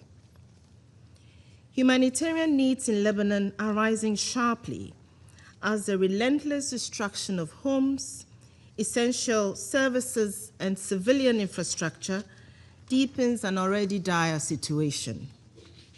Entire communities are being uprooted, and the scale of suffering is compounding the country's overwhelming recovery and reconstruction burden. Madam President, diplomatic efforts must be given the space to succeed. Further escalation is intolerable. The populations of Israel and Lebanon have already endured immense suffering, and immediate steps are needed to alleviate it. We welcome the meeting between Lebanese and Israeli military representatives hosted by the United States in Washington, D.C.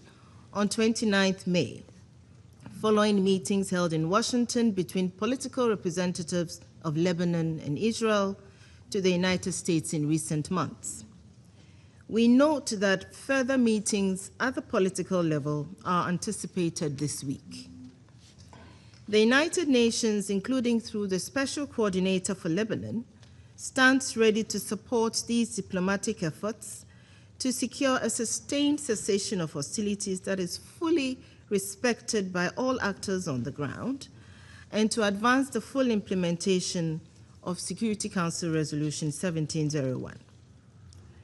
The ultimate objective remains clear: a durable, permanent ceasefire adhered to by all sides. Madam President, all actors must exercise maximum restraint and cease actions that risk upending efforts toward a lasting resolution. These hostilities are reverberating across the region.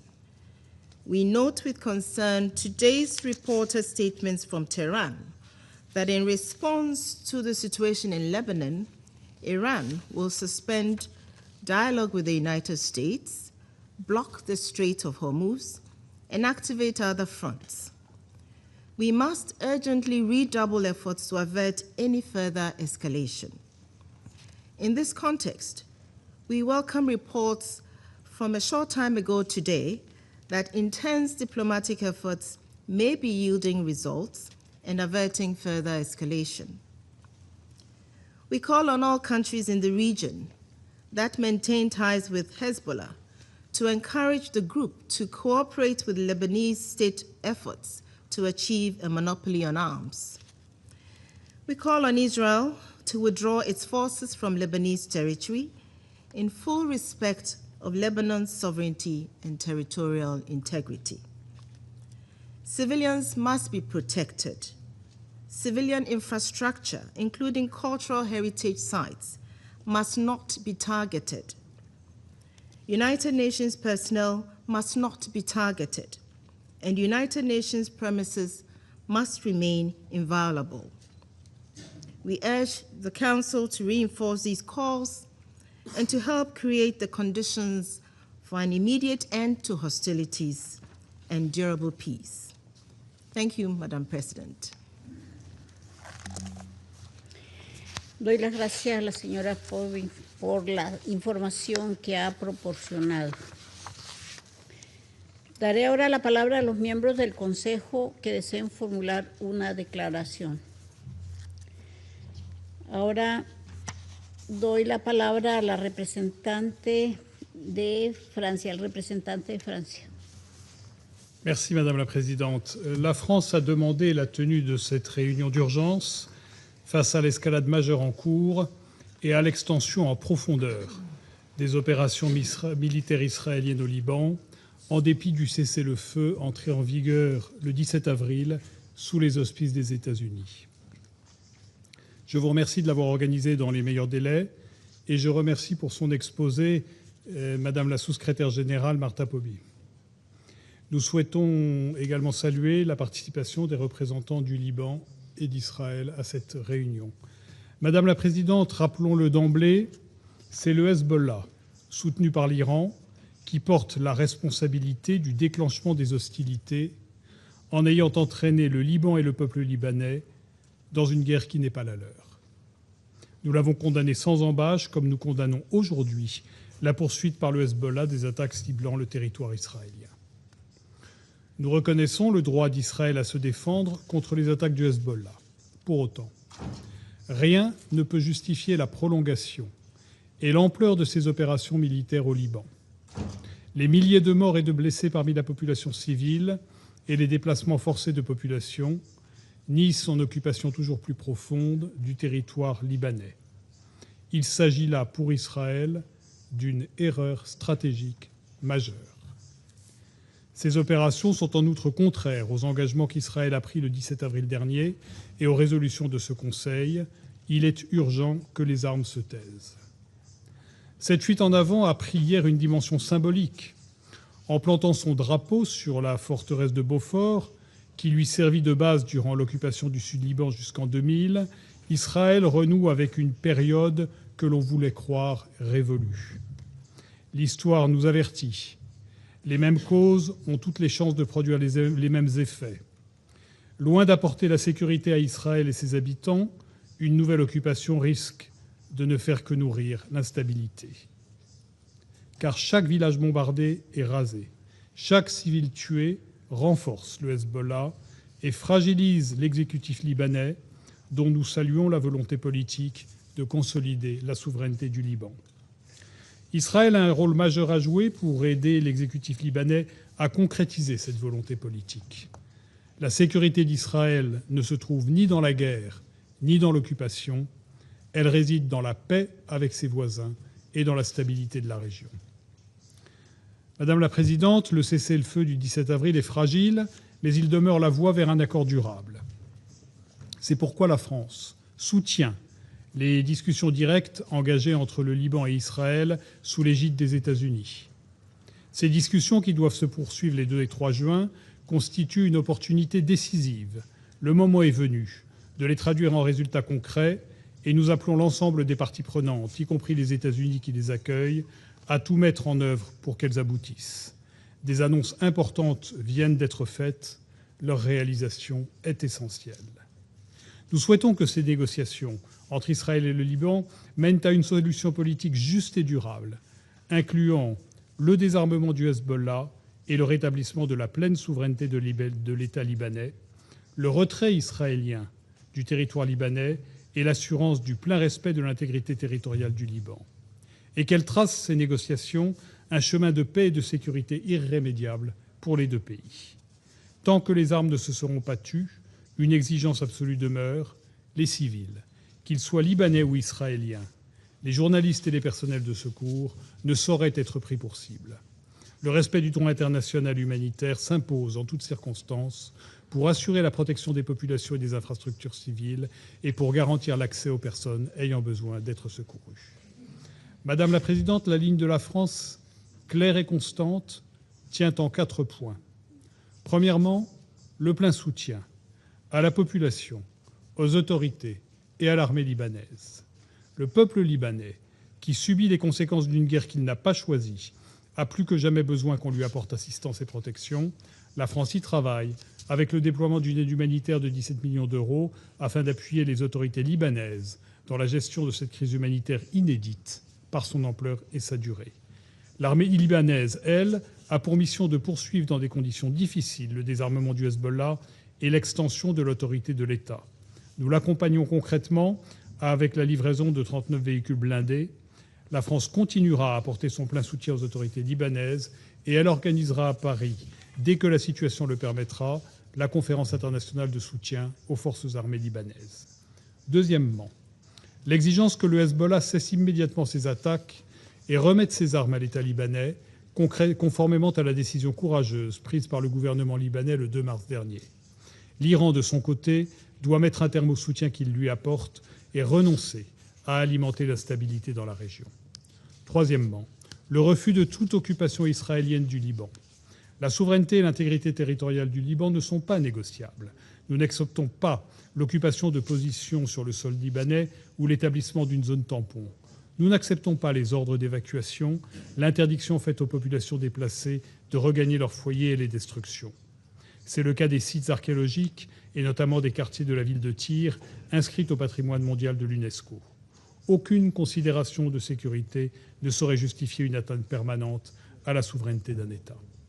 Quatrièmement, le respect de la FINUL et de ses personnels. La France réaffirme son plein soutien au mandat de la FINUL, qui doit pouvoir l'exercer pleinement, sans entrave, jusqu'à sa fin telle que prévue par la résolution 2790.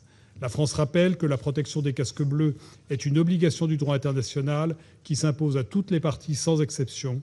La France salue le courage, le professionnalisme et l'engagement des personnels de la force et de l'ensemble des pays contributeurs de troupes et rappelle que 2 de ces hommes sont récemment tombés dans l'accomplissement de cette mission. Madame la Présidente, la voie est connue pour parvenir à une solution diplomatique. C'est la pleine mise en œuvre de la résolution 1701 et le respect du cessez-le-feu par l'ensemble des parties. La France y travaille sans relâche, à tous les niveaux, avec les autorités libanaises et israéliennes et l'ensemble de ses partenaires. Je vous remercie.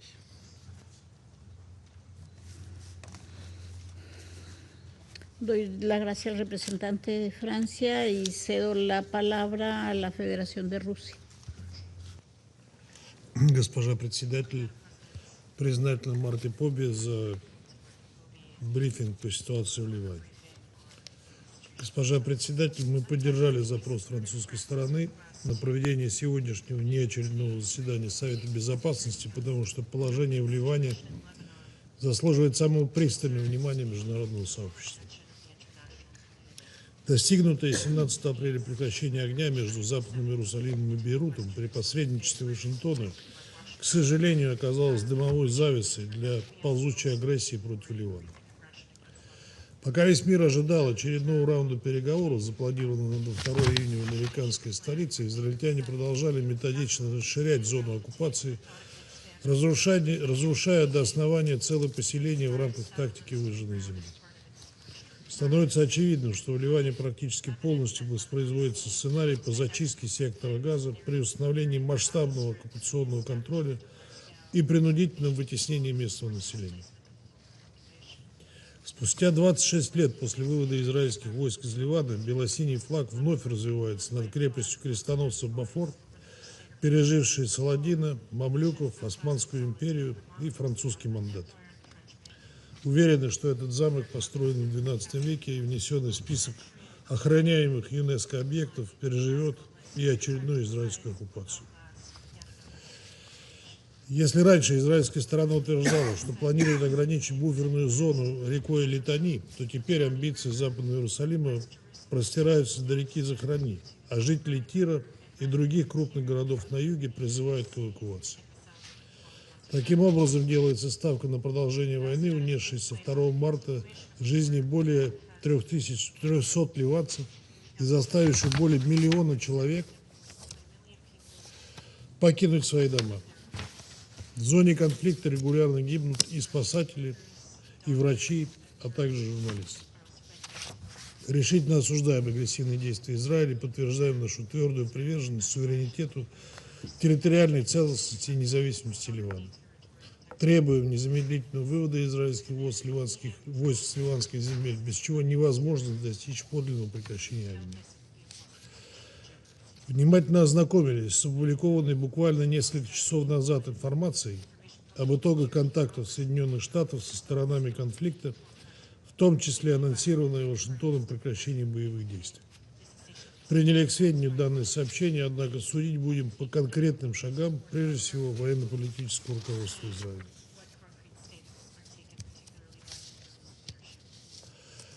Госпожа председатель, парадоксально, но, как показывает история, военные приобретения и расширение оккупации не решают действительно актуальную проблему безопасности северных территорий Израиля. Напротив, подрываются позиции ливанского правительства, чья нацеленность на достижение переговорного решения никого не вызывает сомнений. Без ответа на риторический вопрос спикера ливанского парламента Набиха Берри о том, кто сможет принудить Израиль прекратить агрессию, ситуация будет оставаться в тупике. В этих условиях не должно вызывать удивление факт роста популярности идей безальтернативности вооруженного сопротивления оккупации.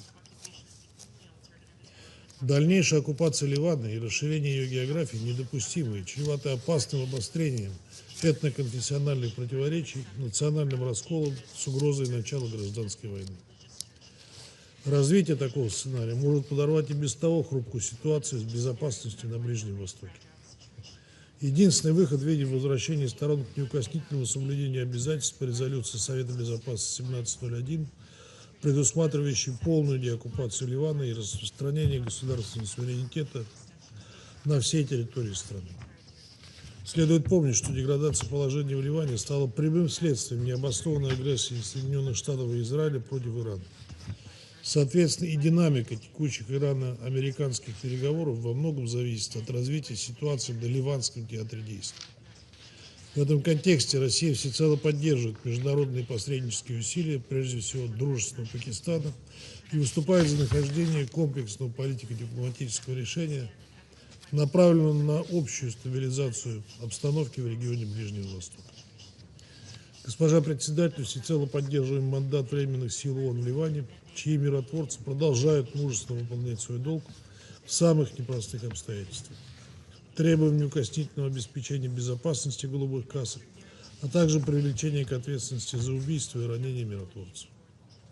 В свете намеченного на конец года завершения мандата в ООН и начала вывода миссии считаем необходимым сохранение значимого присутствия Всемирной организации вдоль голубой линии, без чего невозможно обеспечить мониторинг выполнения резолюции 1701. Россия, будучи ответственным членом Совета Безопасности ООН, готова принять конструктивное участие в будущих дискуссиях по данному вопросу с целью нахождения взаимоприемлемого решения. Благодарю вас.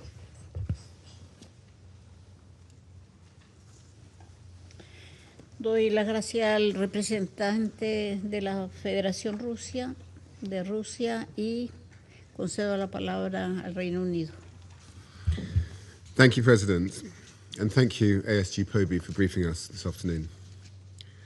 The United Kingdom joined in calling this meeting to condemn the severe escalation of Israeli military action in Lebanon over recent days.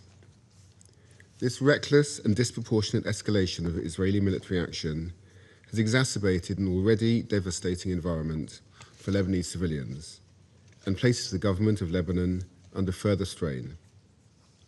Civilians have been killed and over 1 million displaced, civilian homes and infrastructure destroyed, and the space for diplomacy eroded. Further escalation on this scale is simply not proportionate and cannot set the conditions for lasting peace. We reiterate that Hezbollah, at the instigation of Iran, have dragged Lebanon into a war that its government and people do not want.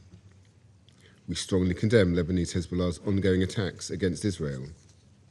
We also condemn recent comments by Hezbollah's leadership that seek to destabilize the democratically elected government of Lebanon within their own country.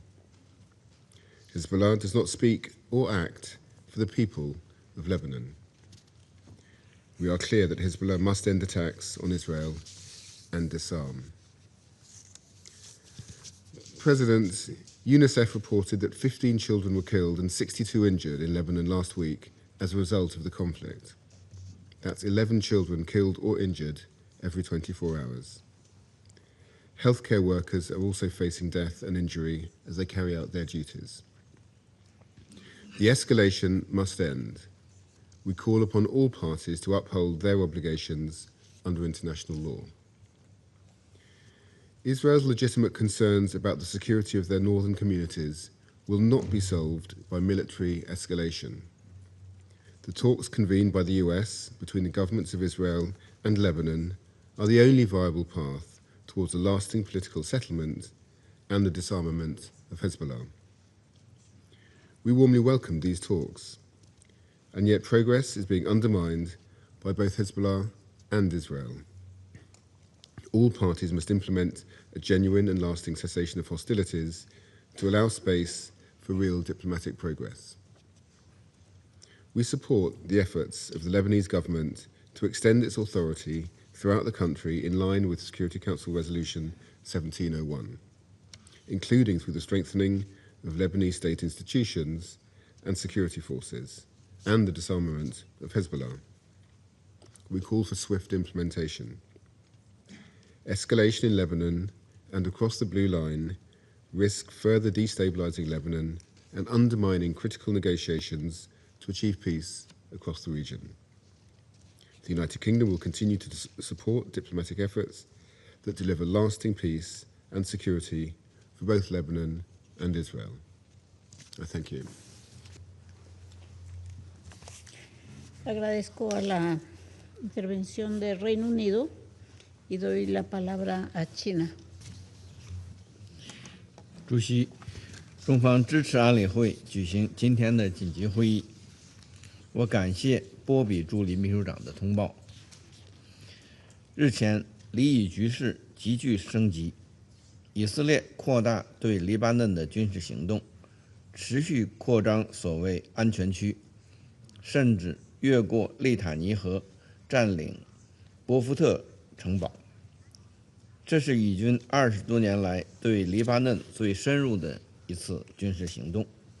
以方还宣称要进一步扩大地面行动，其背后意图以及由此产生的严重后果，令国际社会深感担忧。黎以停火已近名存实亡，国际社会必须在局势滑向更危险深渊前采取紧急行动。我讲3点：第一，要立即实现停火止战，平息紧张局势。以色列持续推进战争机器，已经造成黎巴嫩3400多人丧生。武力不是解决问题的出路，扩大占领换不来持久的安全。当事各方，特别是以色列，必须立即停止敌对行动，全面恪守临时停火安排，落实安理会第1701号及其他相关决议，推动局势尽快降温。我们注意到黎以双方就实现停火开展谈判，欢迎一切致力于和平的努力，希望对当事方有重要影响的国家为尽快停火采取积极行动。黎巴嫩的主权、安全和领土完整必须得到尊重。以色列应当立即从黎巴嫩全面撤军。第二，要加大对黎巴嫩的支持，稳定国内局势。战火摧毁黎巴嫩大量城镇和基础设施，导致100多万人流离失所，冲击黎南部人道局势。必须加大对黎巴嫩的紧急人道援助，保障人道机构获得充足资金，帮助黎巴嫩应对人道挑战。黎巴嫩拥有独特的国情，国际社会应当支持黎巴嫩维护国家稳定，促进内部团结。我们欢迎黎巴嫩政府推进对国家管控的努力，支持黎国内各方积极开展政治对话，妥善化解分歧。第三，要保证联黎部队履职，维护地区稳定。联黎部队对于维护黎以局势稳定发挥着不可替代的重要作用。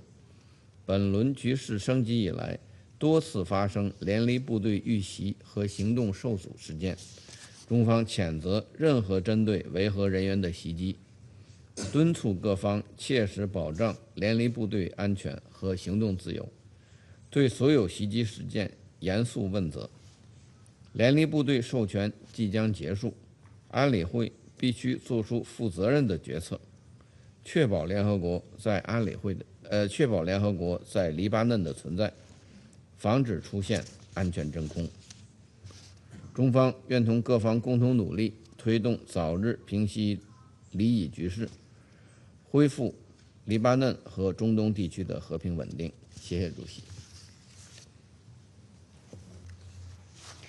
Agradezco la intervención del representante de China.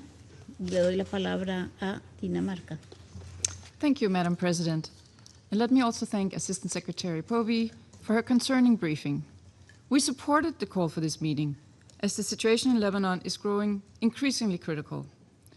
Over the past 3 months, we have witnessed developments that raise serious concerns about a renewed Israeli occupation of Lebanon.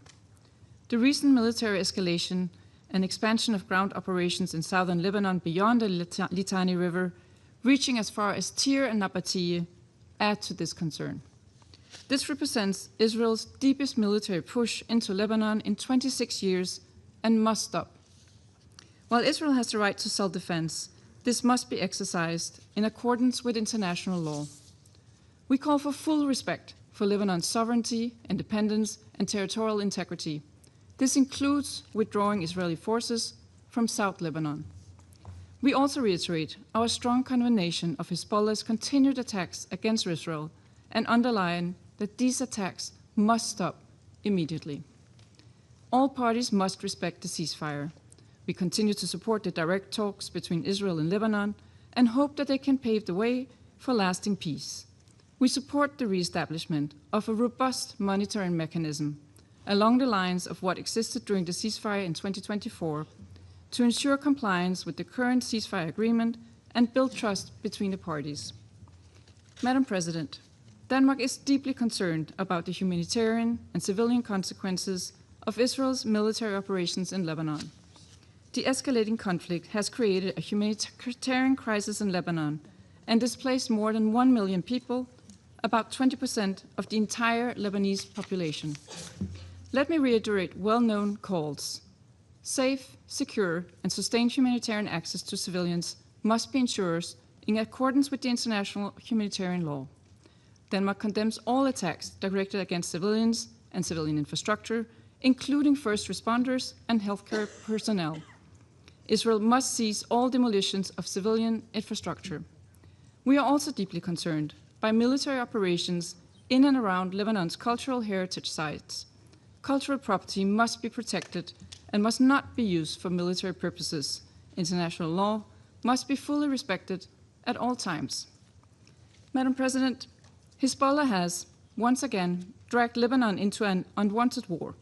Hezbollah must disarm in full accordance with Resolution 1701 and cease all attacks on Israel. We commend the Lebanese government for these steps it has taken to restore the state's monopoly over arms and to expand the authority of the Lebanese armed forces. The current military escalation risks undermining these positive steps.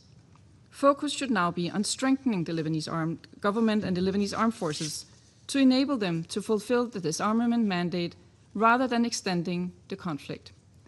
We also stress the importance of a continued strong and effective UN presence in Lebanon in support of Resolution 1701. As UNIFIL's mandate approaches its end, we must ensure that there is no vacuum in the international community's engagement.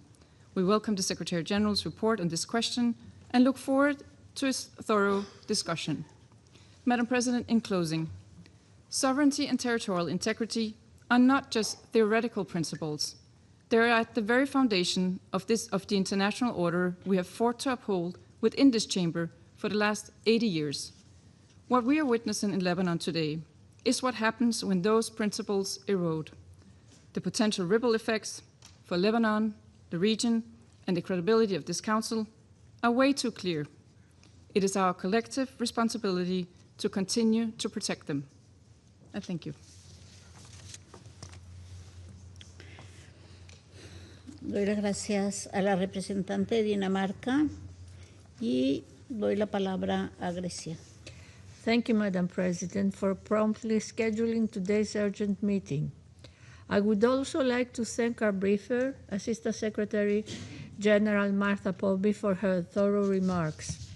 Colleagues, Lebanon stands at a dangerous crossroads. What is at stake is not only its sovereignty, but also the stability of the wider region. The continued hostilities between Israel and Hezbollah, despite the ceasefire arrangements and ongoing diplomatic efforts, are causing immense suffering to civilians while further destabilizing the country. Greece has condemned in the strongest terms since the very beginning Hezbollah's attacks against Israel, which dragged Lebanon into this devastating conflict, one that it neither pursued nor deserves. At the same time, while recognizing Israel's legitimate right to self-defense, we are deeply concerned by the continued expansion of Israeli military operations inside Lebanon. The recent capture of the strategic Beaufort Castle and the surrounding ridge marks a dangerous further ground incursion into Lebanese territory. We urge for the reversal of these recent acts, for they could moreover be counterproductive with regards to a political solution, risking to push it further out of reach. We call for an immediate cessation of hostilities and renewed efforts towards a durable diplomatic settlement. Full implementation of Security Council Resolution 1701 and strict adherence to all ceasefire commitments by all parties remain indispensable. We support the continuation of direct political talks between Israel and Lebanon in Washington, D.C., urging the parties to engage constructively and in good faith toward a comprehensive ceasefire agreement which can have a positive impact on sustainable peace in the region as well. At the same time, we reaffirm that the protection of civilians and civilian infrastructure must remain a top priority. Thousands have lost their lives, over 1 million people have been displaced, and critical infrastructure has suffered extensive damage. The latest military developments in southern Lebanon risk triggering additional displacement, further exacerbating an already acute humanitarian crisis. Greece has already organized a national aid mission to Lebanon, delivering humanitarian and development assistance and plans on organizing more.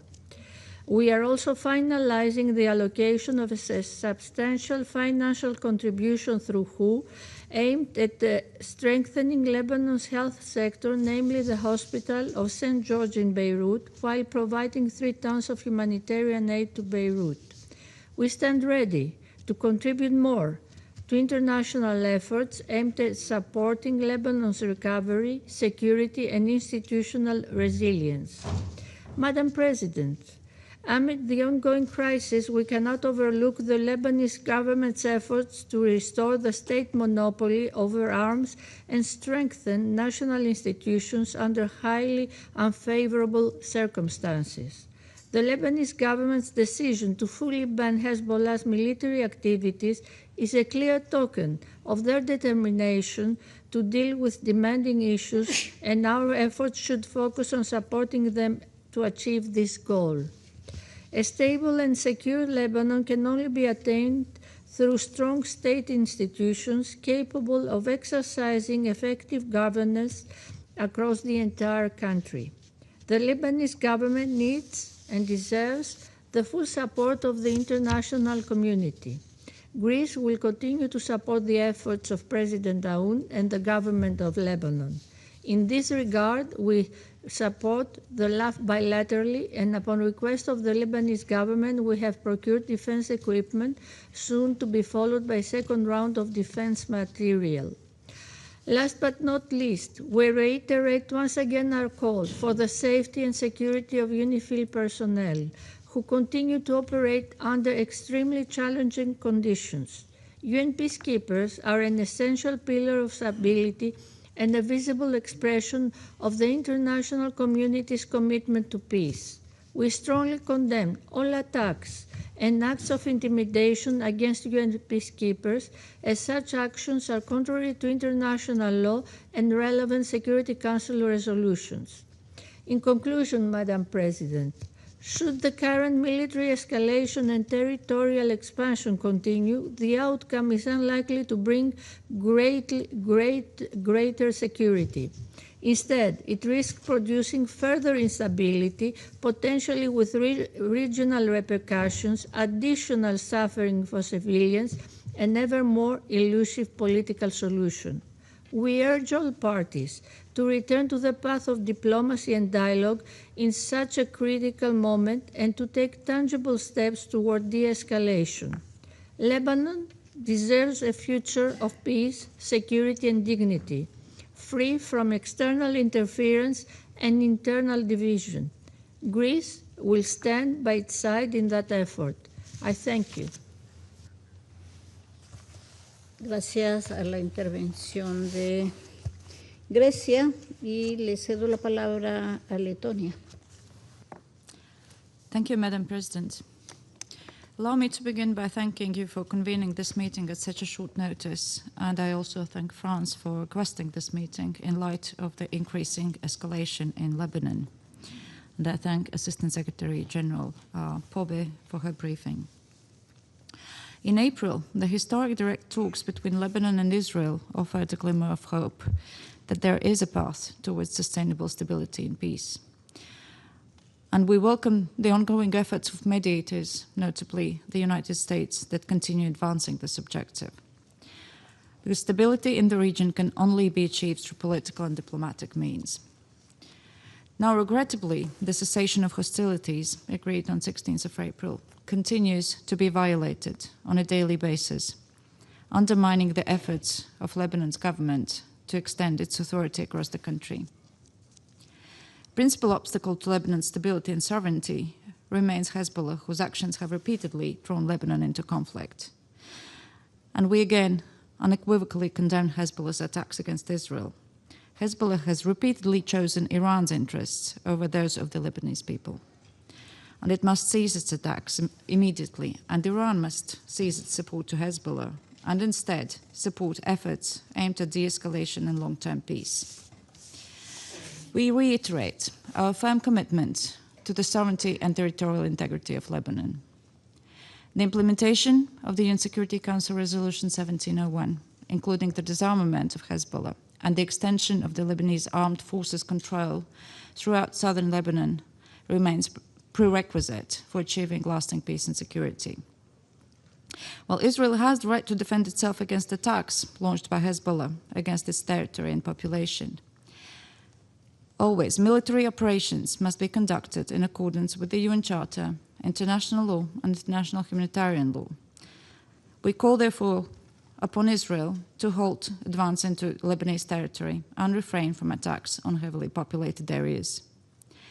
With more than 1 million people in Lebanon displaced by the conflict, new large-scale evacuation orders continue to aggravate an already severe humanitarian situation. Over 3,000 people have been killed since March, 10,000 injured. Of the displaced, at least 13,500 are pregnant women. UNIFIL has reported that most of the casualties in the south are women and children that have nowhere to go. Recently, IDF attacks on the city of Tyre caused additional civilian casualties. And we insist that all parties must respect international law, including international humanitarian law, and ensure that protection of civilians and civilian infrastructure, including historic and cultural sites that enjoy special legal protection. Now, the capture of Beaufort Castle reminds of a repetition of the cycle of violence that happened 44 years ago. While Israel views its military operations as necessary for its security, the latest developments also highlight that military action alone will not achieve lasting stability.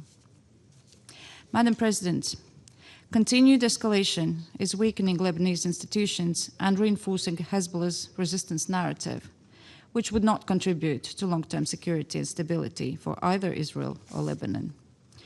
Efforts should instead be focused on supporting the bilateral mediation talks in Washington, on implementing Resolution 1701, expanding the control of the Lebanese armed forces in southern Lebanon, dismantling Hezbollah, and providing support to the Lebanese government in strengthening its authority as the sole and legitimate sovereign power. And we urge all parties to prioritize de-escalation, peace, and sustainable security. And the latest announcement today on the positive reactions by Lebanon, Israel, and Hezbollah to the US proposal for a reciprocal cessation of attacks is encouraging, but it must be followed by genuine implementation and tangible steps. And it is our collective responsibility to restore peace and security in the region. I thank you. Gracias a la representante de Letonia. Y cedo la palabra ahora a la República Democrática del Congo. Madame la Présidente, la République démocratique du Congo vous remercie pour la convocation de cette réunion d'urgence consacrée à l'examen de la situation au Liban. Nous remercions la sous-secrétaire générale adjointe, Madame Martha Pobé, pour son exposé et pour ses efforts constants pour la restauration de la paix au Liban. La République démocratique du Congo demeure profondément préoccupée par la dégradation continue de la situation sécuritaire dans le sud du Liban. La poursuite des opérations militaires fait peser un risque croissant sur la stabilité du pays et nourrit les craintes légitimes d'un élargissement des tensions dans une région particulièrement fragile et marquée par plusieurs foyers d'instabilité. Comme nous l'avions dit dans notre déclaration du 5 mai 2026, la République démocratique du Congo réaffirme son attachement ferme à la souveraineté, à l'intégrité territoriale et à l'indépendance politique du Liban. Le respect de ces principes demeure indispensable à toute perspective de paix durable et de stabilité régionale. Dans ce contexte, ma délégation appelle toutes les parties à faire preuve de la plus grande retenue et à s'abstenir de toute action susceptible d'alimenter l'escalade. Nous rappelons également l'obligation qui incombe à tous les acteurs de respecter pleinement le droit international, y compris le droit international humanitaire. Madame la Présidente, la protection des civils doit demeurer une priorité absolue. L'impact humanitaire croissant des hostilités, marqué notamment par les déplacements de populations, les pertes civiles et les dommages aux infrastructures essentielles, ne peuvent en aucun cas nous laisser indifférents. Toutes les parties doivent prendre toutes les mesures nécessaires afin d'épargner les civils et garantir un accès humanitaire sûr, rapide et sans entrave aux personnes affectées. Nous réitérons également l'importance de la pleine mise en œuvre des résolutions pertinentes du Conseil de sécurité, notamment la résolution 1701, qui demeure essentielle pour la préservation du cessez-le-feu ainsi que pour la stabilité le long de la ligne bleue. À cet égard, le rôle de la FINUL demeure fondamental. Sa sécurité ainsi que sa liberté de mouvement doivent être pleinement garanties. Madame la Présidente, cette escalade militaire intervient alors que le Liban fait face à d'importants défis politiques, sécuritaires, économiques et sociaux. Cette dégradation supplémentaire ne ferait qu'aggraver la fragilité du pays et accentuer les souffrances du peuple libanais, de quoi y compromettre les perspectives de redressement et de stabilité. Face à cette réalité, il est impératif d'intensifier les efforts diplomatiques pour parvenir à une réduction des tensions et aboutir à un retour à la paix. À cet égard, la République démocratique du Congo soutient toutes les initiatives régionales et internationales visant à préserver le calme et à favoriser un dialogue constructif entre les parties. Nous appelons également la communauté internationale à poursuivre son soutien au peuple libanais, notamment à travers l'assistance humanitaire, et à poursuivre cette même aide en faveur des institutions nationales, en particulier les forces armées libanaises, dont le rôle demeure essentiel pour la préservation de l'unité, de la stabilité et de la souveraineté du Liban. Pour conclure, Madame la Présidente, la République démocratique du Congo réaffirme son engagement en faveur du multilatéralisme et du respect des principes de la Charte des Nations Unies pour la promotion de la paix et de la sécurité internationale. Nous demeurons convaincus qu'une désescalade immédiate, le respect du droit international et un engagement diplomatique sincère constituent les seuls moyens susceptibles de promouvoir une paix durable. La République démocratique du Congo réitère sa pleine disponibilité à travailler en étroite collaboration avec l'ensemble des membres du Conseil, ainsi qu'avec tous les partenaires régionaux et internationaux, afin de restaurer durablement la paix et promouvoir la prospérité dans cette région longtemps éprouvée. Je vous remercie. Muchísimas gracias a la representante República Democrática del Congo y le cedo la palabra a Barry. سيد الرئيس، نشكر الجمهورية الفرنسية على طلب عقد هذه الجلسة التي تأتي في لحظة مفصلية في ظل التصعيد الخطير الذي تشهده الجمهورية اللبنانية الشقيقة. ونؤكد على أهمية اطلاع المجلس بمسؤولياته في حفظ السلم والأمن الدوليين والعمل على احتواء التصعيد ومنع اتساع دائرة النزاع وتجنيب المنطقة المزيد من التوتر وعدم الاستقرار. كما تقدم بالشكر للسيدة مارثا أماكية بوبي مساعد الأمين العام بإدارة الشؤون السياسية وبناء السلام على ما قدمته من إحاطة وافية. تابعت مملكة البحرين بقلق التطورات العسكرية الأخيرة في جنوب الجمهورية اللبنانية الشقيقة وما شهدته المنطقة من تصعيد خطير يهدد أمن لبنان واستقراره وينذر بمزيد من التدهور في الأوضاع الإنسانية والأمنية. بما قد تنعكس آثاره على الأمن والاستقرار الإقليميين. وترحب المملكة بإعلان فخامة الرئيس الأمريكي التوصل إلى اتفاق لوقف الهجمات، باعتباره خطوة إيجابية نحو خفض التصعيد ووقف الأعمال العدائية وتعزيز الأمن والاستقرار في الجمهورية اللبنانية والمنطقة، معربة عن أملها في أن تسهم هذه الجهود في ترسيخ التهدئة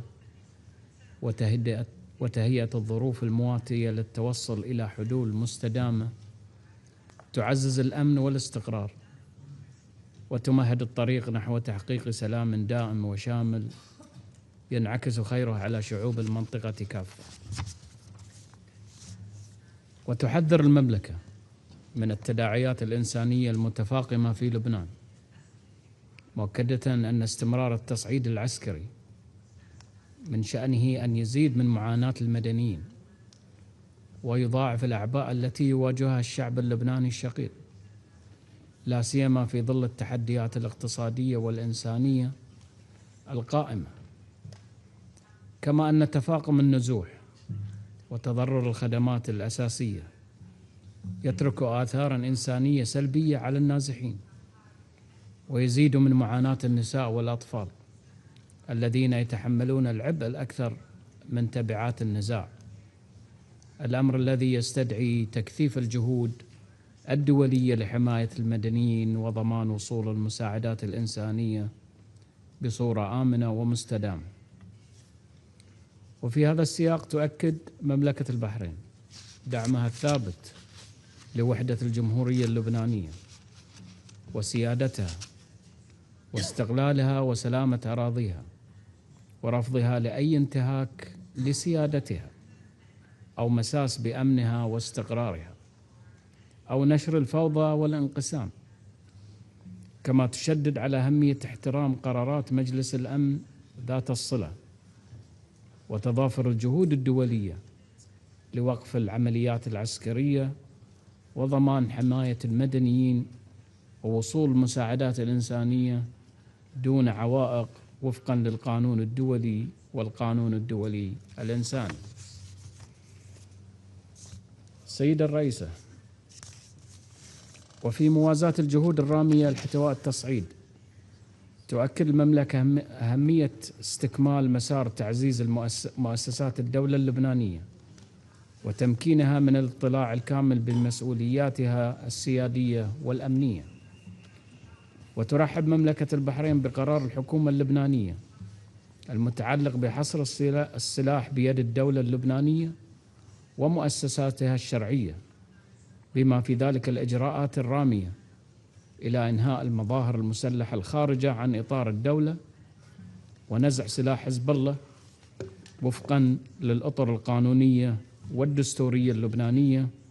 وتؤكد المملكة أن هذه الخطوة تمثل تطوراً مهماً نحو ترسيخ سيادة الدولة اللبنانية وتعزيز مؤسساتها الوطنية وبسط سلطتها على كامل أراضيها بما يحفظ أمن لبنان واستقراره.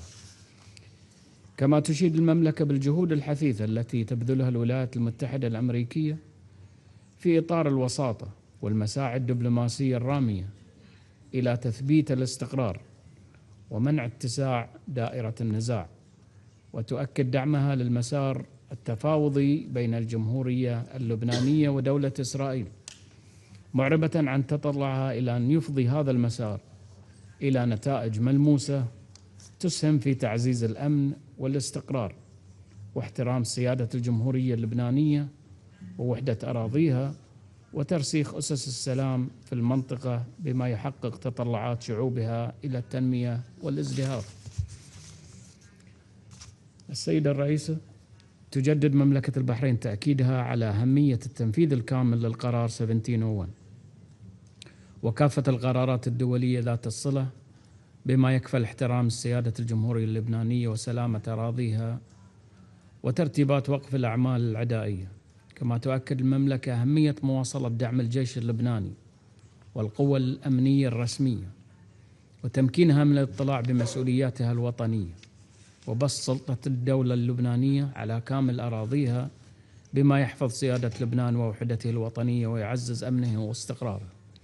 وفي الختام تجدد مملكة البحرين تأكيدها أن استقرار لبنان وسيادته يمثلان مصلحة إقليمية ودولية مشتركة، وتدعو جميع الأطراف إلى الالتزام الكامل باتفاق وقف الهجمات والامتناع عن أي أعمال من شأنها تقويض التهدئة وإعادة تأجيج التوتر، ومواصلة دعم الجهود الدبلوماسية الرامية إلى ترسيخ الاستقرار وتحقيق السلام الدائم والالتزام بالقرارات الدولية ذات الصلة بما يسهم في صون أمن لبنان واستقراره والحفاظ على السلم والأمن الدوليين.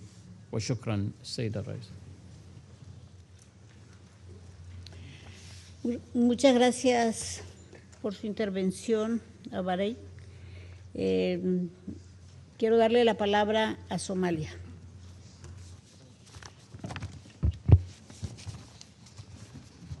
Madam President, we express appreciation to you for the prompt convening of this emergency session and thank ASG POBE for the sovereign and comprehensive updates.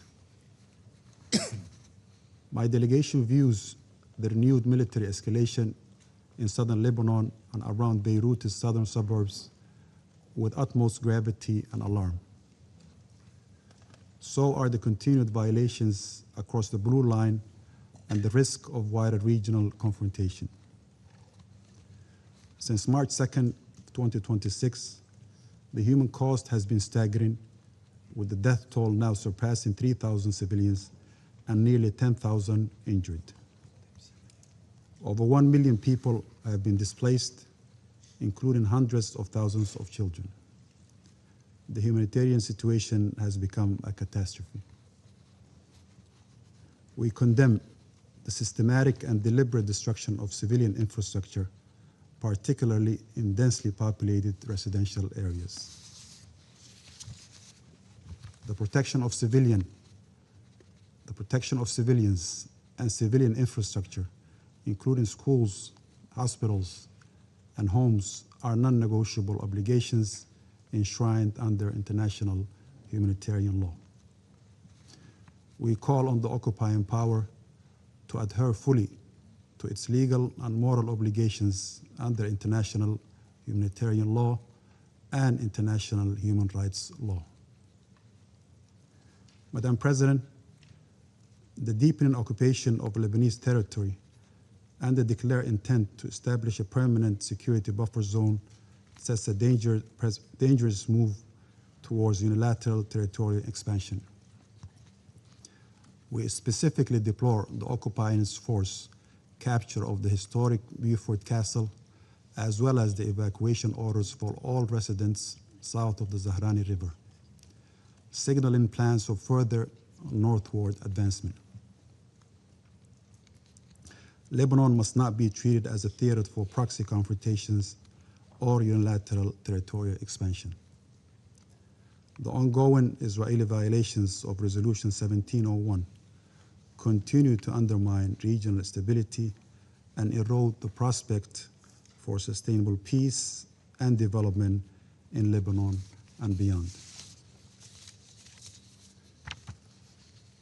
We are also gravely concerned about the persistent operational interference against UNIFIL, including killing and injuring peacekeepers, the denial of freedom of movement, and the blocking of access roads to UN positions. We reiterate that the safety and security of United Nations personnel are non-negotiable. It's also important to maintain a credible and effective UN presence in Lebanon, one that continue to monitor, protect, and support the Lebanese people and government.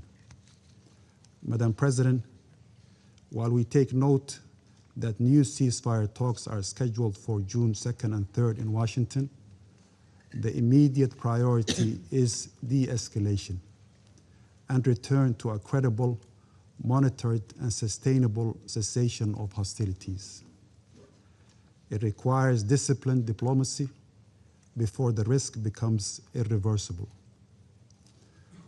Somalia stands ready to work with all Council members in support of a balanced approach. That approach must uphold Lebanon's sovereignty, protect the civilians, support the Lebanese armed forces, preserve a comprehensive ceasefire, and advance the full implementation of Resolution 1701. I thank you. Agradezco la intervención de Somalia y quiero dar la palabra a Estados Unidos. Thank you, Madam President, and I thank the briefers. Colleagues, on March 2nd of this year, Hezbollah, as we all know, is as an Iranian proxy that frankly justifies its entire existence through conflict, unilaterally initiated hostilities once again with Israel, just as it did in October 2023. Colleagues, Hezbollah clearly sees Lebanon as nothing more than a launch pad for its Iranian-inspired attacks on Israel. It does not care about Lebanon, the country, or the future of its people. And we've seen exactly what that looks like on the ground. And we don't have to go to regional media or even Israeli media to believe it. Don't take it as my supposition. Let's read it from the UN's own reports. The High Commissioner for Human Rights himself has admitted that Hezbollah, quote, launched indiscriminate barrages of rockets at Israel, injuring people, causing damage to residential buildings and other civilian infrastructure, end quote. We can also see it in the very videos that Hezbollah itself, its own videos, that they release, where they brag about killing wounded soldiers or launching missiles towards civilian targets in Israel. So those are the words of the UN Commissioner of Human Rights. Those are the words of Hezbollah itself. And those are the pictures that Hezbollah chooses to share with the world. Not development, not growth, not a better future for Lebanon, but deliberately bragging about launching missiles into civilian areas of Israel. Colleagues, I've personally been under that kind of fire. It is indiscriminate terrorist attacks. This is a terrorist group that has attacked Americans, killed UNIFIL peacekeepers, taken civilians hostage for decades, assassinated its own brave people that it pretends to protect, who dare to speak out against them, use civilian infrastructure, homes, schools, hospitals, to conduct its attacks across the region. These are the same thugs that have held the Lebanese people hostage for decades and that this council has talked about for decades. President Trump, who cares deeply about Lebanon personally, has proposed a clear sequence to end the conflict. Hezbollah, which started the fighting, must stop its attacks in Israel. This will create space for a gradual de-escalation, as my colleague from Somalia just mentioned, and ultimately a cessation of hostilities. Yet Hezbollah has repeatedly rejected this offer. However, today, again, thanks to President Trump's personal intervention, we'll see if they choose differently.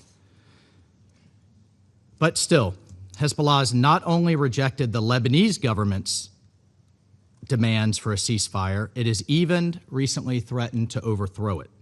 So let's let that sink in. An Iranian-backed terrorist army is threatening the legitimate government of the country that it claims to defend. And the only conclusion we can draw is that their backers, the Iranian regime, has ordered its proxy to drag this conflict out so it can claim credit for, quote, saving the day and derail progress towards a peace agreement in the recent historic direct talks. We must, as a global community, we must reject this cynicism. And the issue at hand is that Lebanon has once again been dragged into war, yet again by a terrorist organization at a high cost for innocent Lebanese civilians. And this is the same old Iranian playbook. Light the fire, hide behind civilians, hide behind homes, schools, and hospitals, and then pretend to be the fire department when they themselves are the arsonists. On April 14th, President Trump's leadership enabled the first historic talks between the governments of Israel and Lebanon. Both governments have repeatedly made clear that neither wants this war. Israel has provided clear assurances that it has no territorial ambitions in Lebanon, and Lebanon has stated its determination to disarm Hezbollah once and for all. And thanks again to President Trump's personal leadership on this issue, another round of talks are happening. Colleagues, the legitimate government of Lebanon is demonstrating real courage and leadership.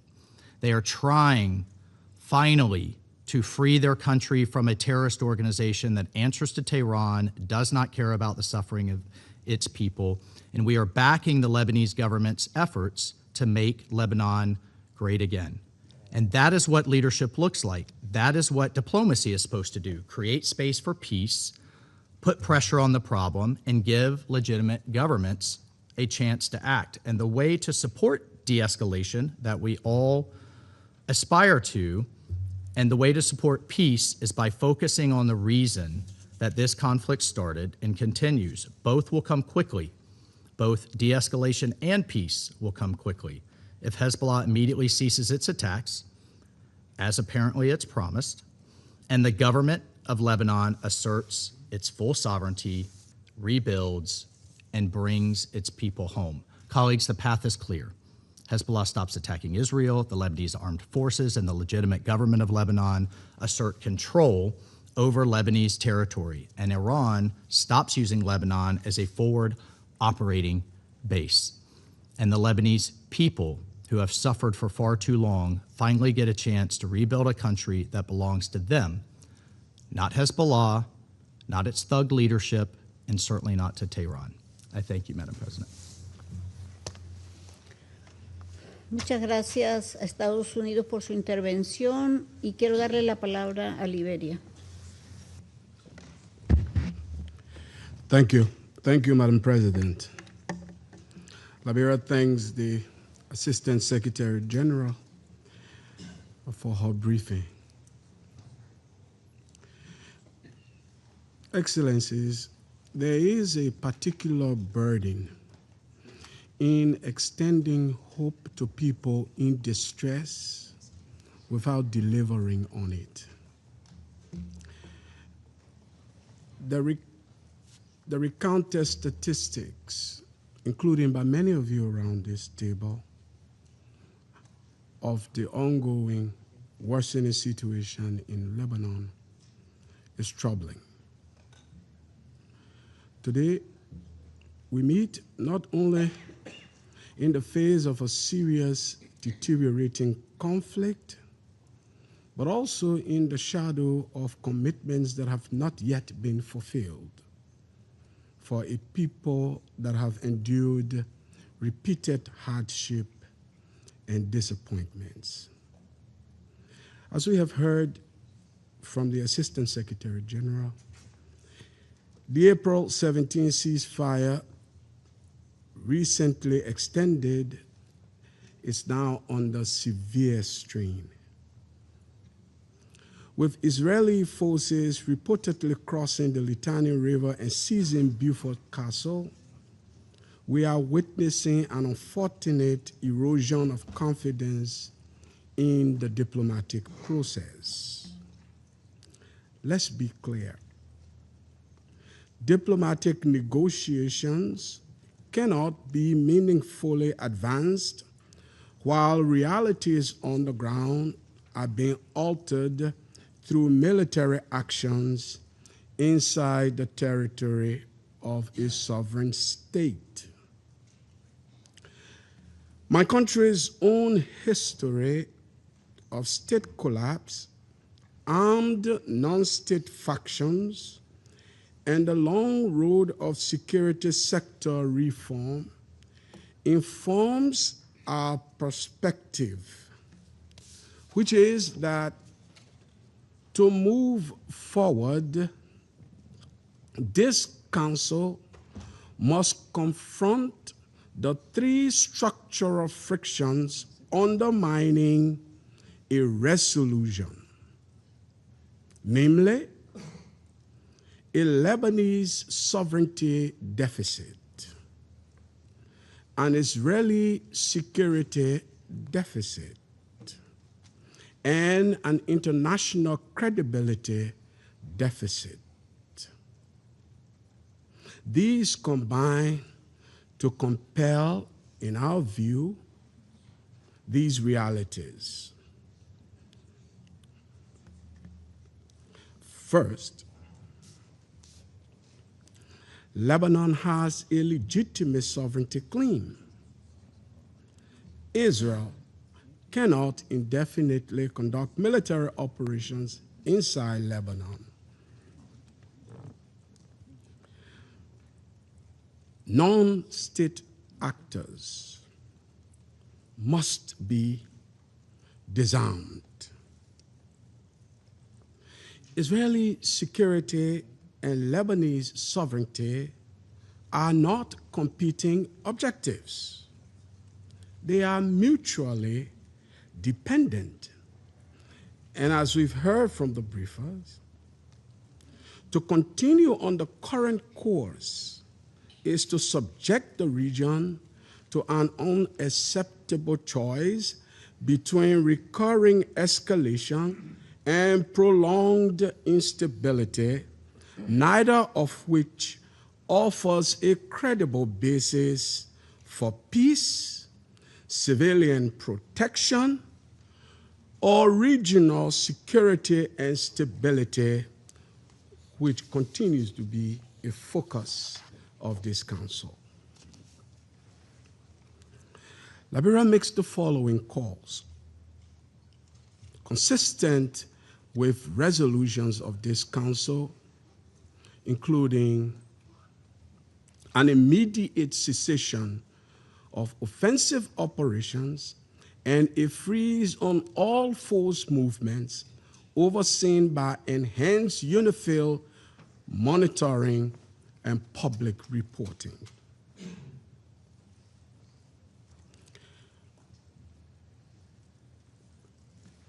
Concurrently, the international community must provide financial, humanitarian, and logistical support to the Lebanese authorities and state institutions. Because the simple truth is that no state, however good the intentions might be, can be expected to exercise sovereignty without the accompanying capacity to do so. Again, it is imperative that all non-state actors must be disarmed to the Lebanese authorities. Finally, Madam President, we must replace reliance on goodwill alone with strengthened verification mechanisms and clear consequences for violations by any party, thereby reducing incentives for unilateral action.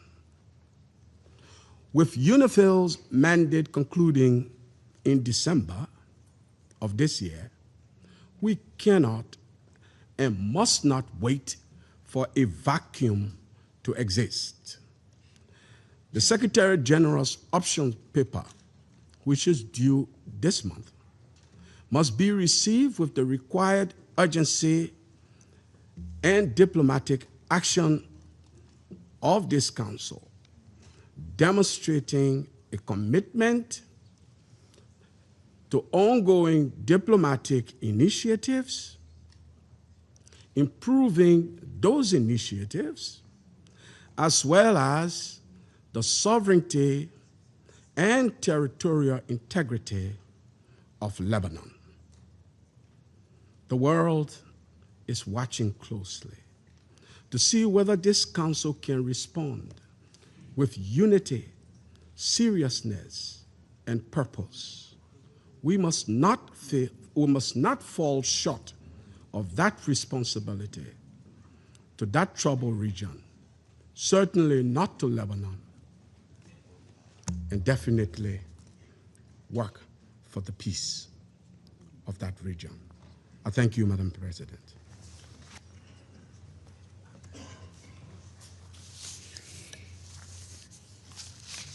Le agradezco a la intervención de Liberia y paso a darle la palabra a Panamá. Gracias, Presidenta. Observamos con profunda preocupación la intensificación de las hostilidades registradas durante las últimas horas en el Líbano, cuyas consecuencias incluyen nuevas órdenes de desplazamiento para comunidades civiles y mayores restricciones al acceso humanitario, pese al cese de hostilidades y los entendimientos alcanzados con la mediación de los Estados Unidos. Una vez más, son los civiles, tanto en el Líbano como en Israel, quienes continúan pagando el precio más alto de este conflicto. Según la información reciente disponible desde la intensificación de las hostilidades registradas a partir del 2 de marzo del 26, al menos 3.355 personas han perdido la vida y más de 10.000 han resultado heridas en el Líbano. Asimismo, más de 1 millón de personas han sido desplazadas, incluidas más de 130.000 que actualmente permanecen en 634 refugios. Panamá expresa igualmente su rechazo por los continuos ataques perpetrados por Hezbollah contra el norte de Israel, incluidos ataques con drones que han causado muertos y heridos entre la población civil. Panamá reitera que todas las partes tienen la obligación de respetar y proteger a la población civil, al personal médico y humanitario, así como a la infraestructura civil, de conformidad con el derecho internacional humanitario, el derecho internacional de los derechos humanos y los principios fundamentales de humanidad. Presidenta, Panamá reafirma su firme respaldo a la soberanía, integridad territorial, unidad e independencia política del Líbano.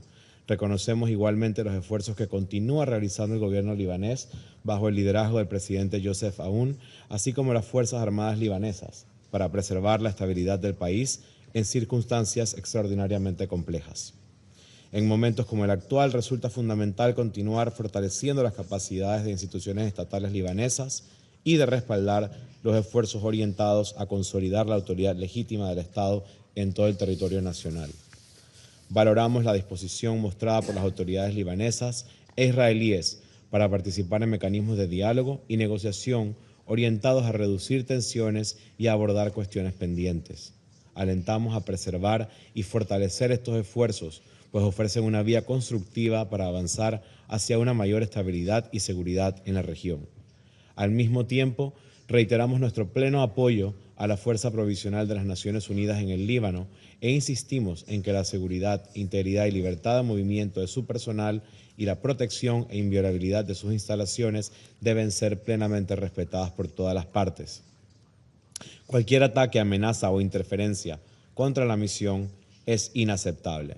Presidenta, la evolución de los acontecimientos en curso pone de relieve la necesidad de preservar los entendimientos alcanzados y de continuar privilegiando el diálogo y la negociación por encima de la confrontación. Panamá insta a las partes a respetar y cumplir plenamente los compromisos asumidos, así como actuar con la máxima moderación y abstenerse de acciones que puedan agravar aún más la situación. Ninguna solución sostenible podrá surgir de una mayor escalada militar. Muchas gracias. Le agradezco a Panamá su intervención y le doy la palabra a Pakistán. Thank you, Madam President. I would like to join colleagues in also thanking ASG Martha Poby for a comprehensive yet a deeply alarming briefing. Madam President, despite the ceasefire arrangement and direct talks between Israel and Lebanon, the security and humanitarian situation in Lebanon continues to deteriorate drastically. With an expansion of Israeli military operations and ground incursions into Lebanese territory, we have 2,000 square kilometers, nearly 20% of Lebanon, which now lies under illegal Israeli occupation. Unlawful evacuation orders are further inflicting immense suffering on civilians. And it seems it is the same strategy, same playbook that we have seen elsewhere. Indiscriminate killing, forced displacement, and occupation. Since March this year, more than 3,400 people, including women and children, have been killed and over 10,000 injured. And more than 1 million are displaced. As the humanitarian coordinator also said, civilians across Lebanon faced an appalling escalation of violence, displacement, and human loss. And equally alarming are the attacks on humanitarian and medical personnel, with 125 health workers killed and over 300 injured since March, according to WHO. And then there are attacks on Lebanon's cultural and historical sites, which are shocking. Tyre, a UNESCO World Heritage Site under enhanced protection, has been struck, along with the capture of Beaufort Castle. All these reckless Israeli actions, condemnable as they are, and which violate Lebanon's sovereignty and territorial integrity, constitute a flagrant breach of international law, and more than that, seriously undermine the diplomatic efforts to achieve lasting peace and stability in Lebanon and the region. Madam President, Pakistan supports all diplomatic efforts aimed at de-escalation and echoes the Secretary General's call on all sides to fully utilize diplomatic channels and recommit to the full implementation of Resolution 1701. Sustainable peace can only be achieved through dialogue and diplomacy. We also welcome the efforts of the United States in facilitating the ceasefire between Lebanon and Israel, and we support their continuing engagement in this process. Pakistan appreciates the efforts of the government of Lebanon to restore stability, to strengthen state authority, and to ensure that use of force is the exclusive prerogative of the Lebanese state through its legitimate institutions, with the Lebanese armed forces playing a central role. As we have heard in the briefing and from several colleagues around the table, unfortunately, Israeli actions are undermining the efforts of the Lebanese government. Madam President, Pakistan's position is clear and consistent. We call for full respect for Lebanon's sovereignty, political independence, unity, and territorial integrity, immediate cessation of hostilities, and strict adherence to the ceasefire arrangements by all sides, and full implementation of Resolution 1701 with complete Israeli withdrawal to the Blue Line.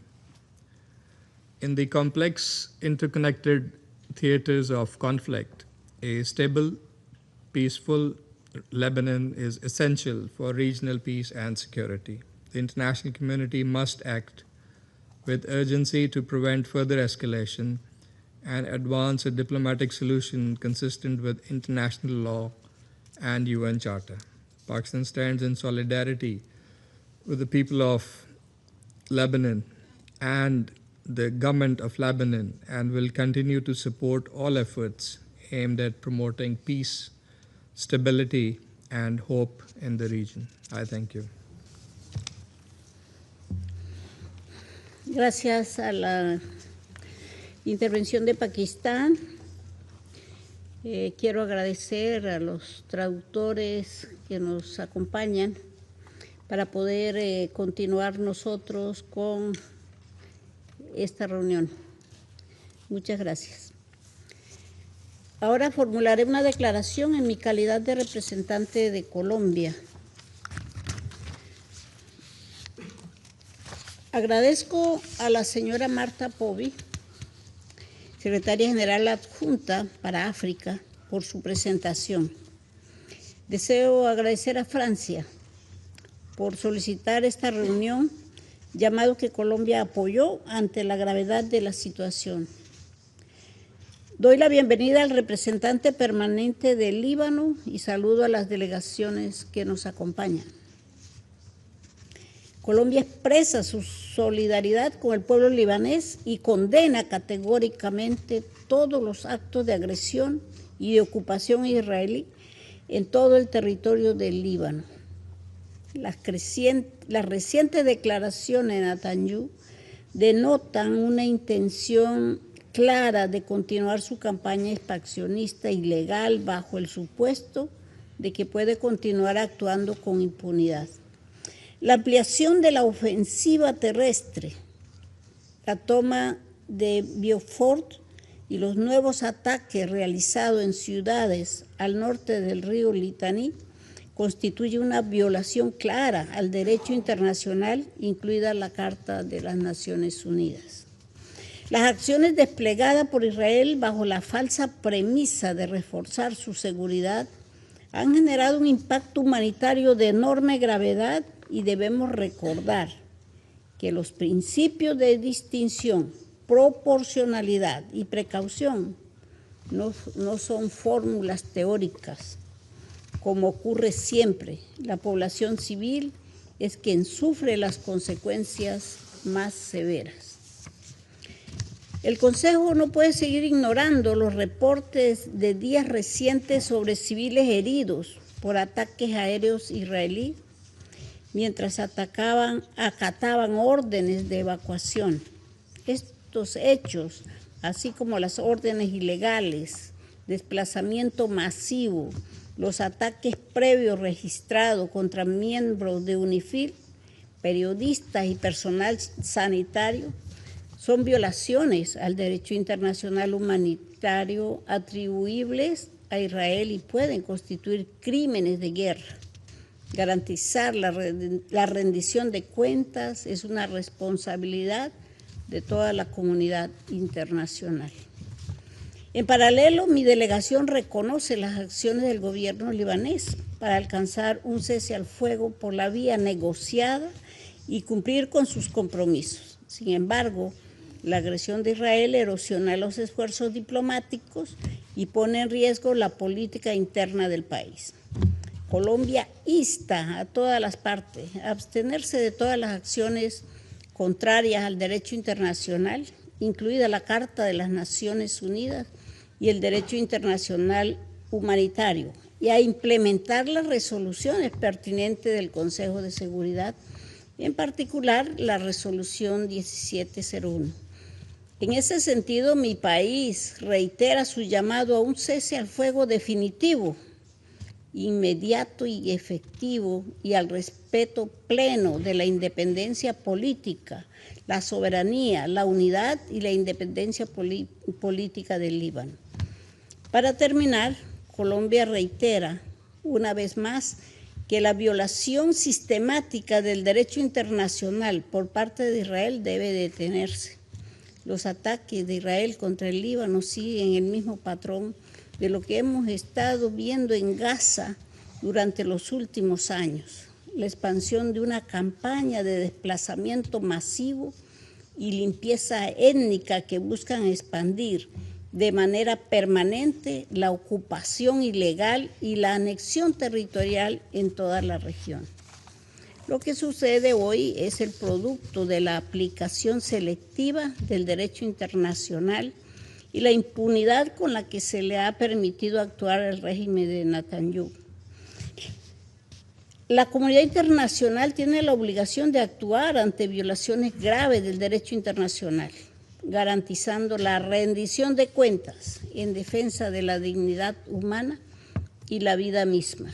Este Consejo no puede seguir ignorando su deber frente a esta situación. Muchas gracias. Ahora retomo. Vuelvo a asumir las funciones de presidente del Consejo de Seguridad y para darle la palabra al Líbano. سيد الرئيس، فلنعد قليلا إلى الوراء إلى 26 من شهر تشرين الثاني 2024، تاريخ إعلان وقف الأعمال العدائية الذي تم التوصل إليه برعاية مشكورة من كل من الولايات المتحدة وفرنسا. إعلان التزم به لبنان بشكل تام وكلي، لكن بالمقابل أمعنت إسرائيل بانتهاكه بشكل يومي وعلى صعيد واسع في بعض الأحيان. فأودت حتى الثاني من آذار 2026 بحياة ما يزيد على 400 شخص، وجرحت ما يزيد على 2000 شخص جلهم من المدنيين، ودمرت الآلاف من الوحدات السكنية. ناهيك عن القلق والألم الذي عاشه كل لبناني على مدى 15 شهرا نتيجة استعمال الأسلحة المتفجرة في المناطق المأهولة، واستمرت باحتلالها لمناطق في الجنوب واعتقالها لعدد من اللبنانيين بشكل غير قانوني وغيرها من الممارسات المتفلتة. فحتى بعد انتخاب رئيس للجمهورية وتشكيل حكومة نالت ثقة البرلمان على أساس برنامج إصلاحي طموح وضع عملية إعادة بناء المؤسسات وبسط سلطة الدولة على كامل أراضيها وبقواها الذاتية في صلب أولوياتها، استمرت إسرائيل بانتهاكاتها وبممارساتها الهدامة المقوضة للاستقرار في لبنان والمنطقة. وكأنما القصد من هذه الانتهاكات إفشال مشروع نهضة الدولة الضامنة وحدها لأمن مواطنيها والمصممة على المساهمة في استتباب الأمن والسلم في محيطها، والملتزمة أصلاً بالقرارات الدولية ذات الصلة بها ومنها القرار 1701.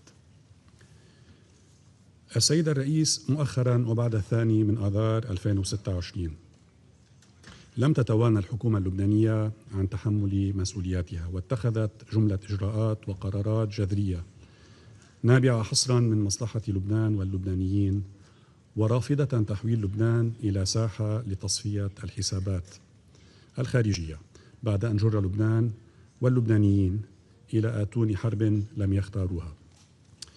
بالرغم من جهود الحكومة الآيلة إلى احتواء الأزمة، قامت إسرائيل مستفيدة كعادتها من ظرف إقليمي متوتر بتصعيد عسكري خطير أودى لليوم بآلاف الأرواح، وتستمر اليوم بعملية تدمير ممنهج للقرى والبلدات والأحياء السكنية، وتستهدف الطواقم الطبية والمستشفيات والإعلاميين والمدارس والبنى التحتية والأجهزة الأمنية وقوات اليونيفيل ودور العبادة والمواقع الأثرية المصنفة كتراث عالمي للإنسانية وغيرها الكثير ممن يختزن ذاكرة لبنان وهويته الحضارية. سيد الرئيس، يدين لبنان بأشد العبارات وبشكل واضح لا لبس فيه هذه الممارسات والانتهاكات الإسرائيلية التي تتعارض مع أحكام الميثاق والقانون الدولي لحقوق الإنسان والقانون الدولي الإنساني، وبما يرقى إلى جرائم حرب في أحوال كثيرة. وهي أن تبجحت دوما بوضع تصرفاتها في إطار الدفاع عن النفس، فإن ذلك لا يعفيها من موجباتها بموجب القانون الدولي الإنساني، لا سيما تلك المتعلقة بالتناسب والتمييز والتحوط. إن استحداث مناطق أمنية ورسم خطوط جغرافية هو احتلال مباشر وانتهاك صارخ لسيادة لبنان ووحدة وسلامة أراضيه، ويجب على هذا المجلس متحدا إدانة هذه الاعتداءات والقيام بما عليه من موجبات بموجب الميثاق لوضع حد لها.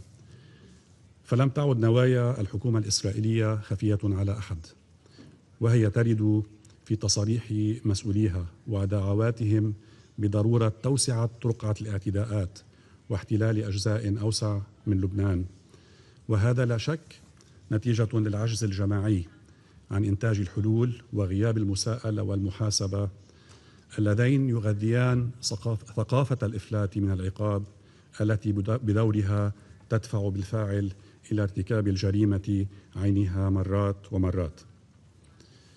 هذا الاحتلال قد خبرته إسرائيل سابقا، ولم تذعن خلال سنينه الطويلة لنداءات هذا المجلس المتكررة، ولم تنصت لرغبات الدول جميعها بضرورة الانسحاب من لبنان حتى بعد استعادة الاستقرار فيه.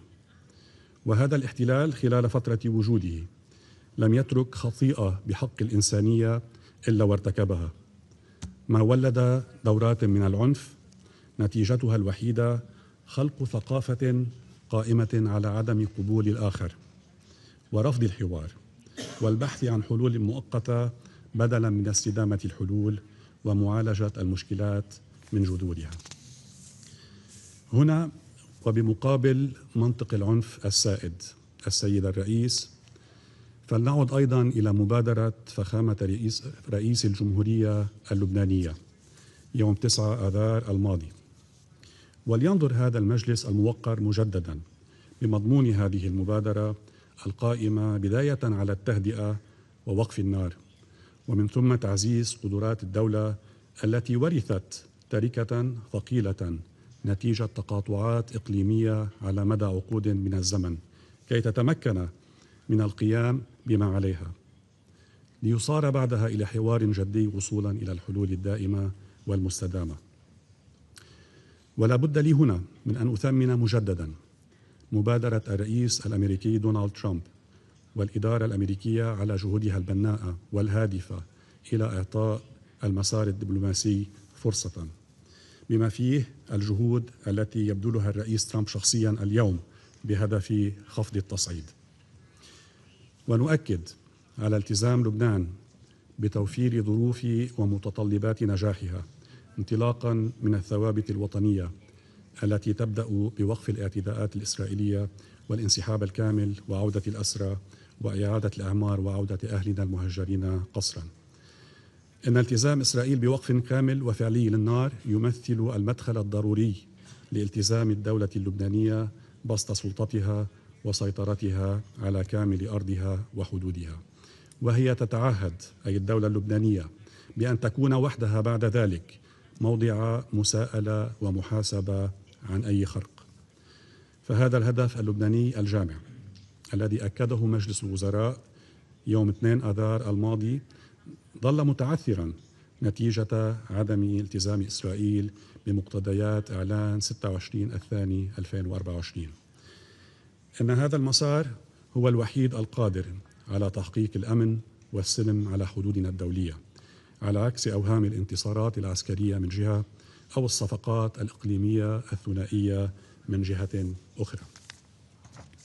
السيد الرئيس، لا يفوتنا أن نشكر أمين عام الأمم المتحدة على تقريره حول مستقبل تنفيذ القرار 1701 الذي صدر اليوم استنادا إلى الفقرة 10 من قرار المجلس 2790، وستكون لنا فرصة دراسته بالشكل الوافي. ونؤكد لهذا المجلس وللدول الأعضاء فيه على عزمنا الانخراط معهم بنقاش جدي وموضوعي حوله في الأيام المقبلة بالشكل الذي يراعي متطلبات المرحلة الحساسة التي يمر بها لبنان. وقد ضاعفت التطورات الأخيرة حاجة لبنان الماسة لاستمرار المساعدة الأممية والدولية له بغية تحقيق الانسحاب الإسرائيلي من جهة وبسط سلطة الدولة على كامل أراضيها من جهة أخرى.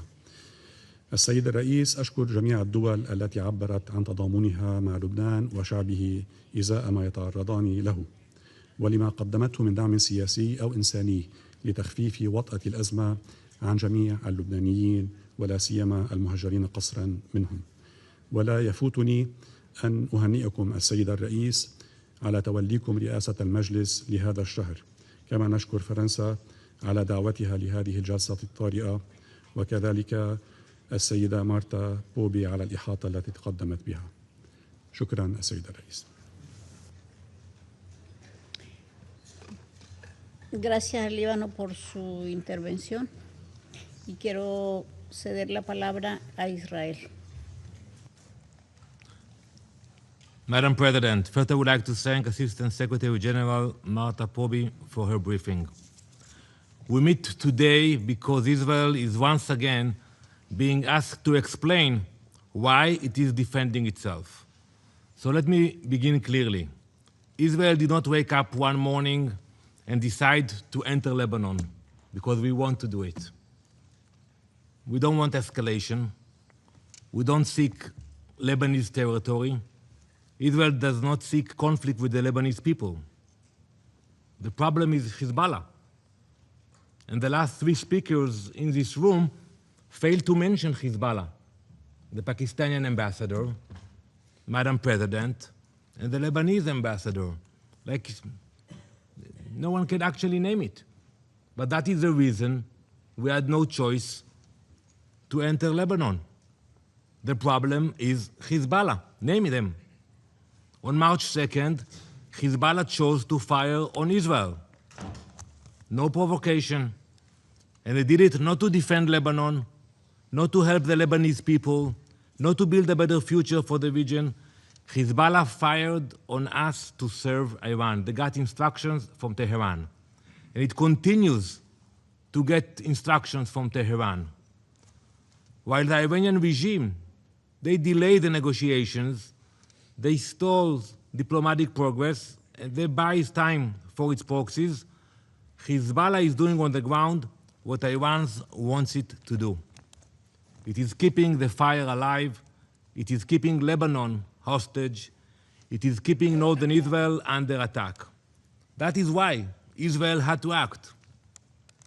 Madam President, over the past weekend, Hezbollah's attacks on our northern communities have intensified.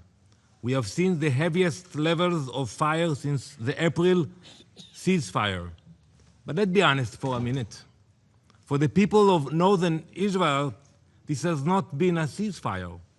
It has felt like a continuation of fire, because Hezbollah, they never really stopped. It kept firing, it kept rearming, it kept shooting rockets and drones toward our soldiers and our civilian communities. And this weekend, the threat expanded. It was not only the communities next to the border, not only Rosh HaNikra, Shlomi, Kiryat Shmona.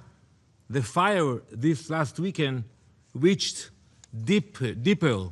It reached cities like Nahariya, like Tzfat, which are not next to the border. Cities and hospitals miles from the border were forced into shelters. As we speak, families are running for safe rooms. Schools are closed for a while. Businesses are shut. Normal life has once again stopped.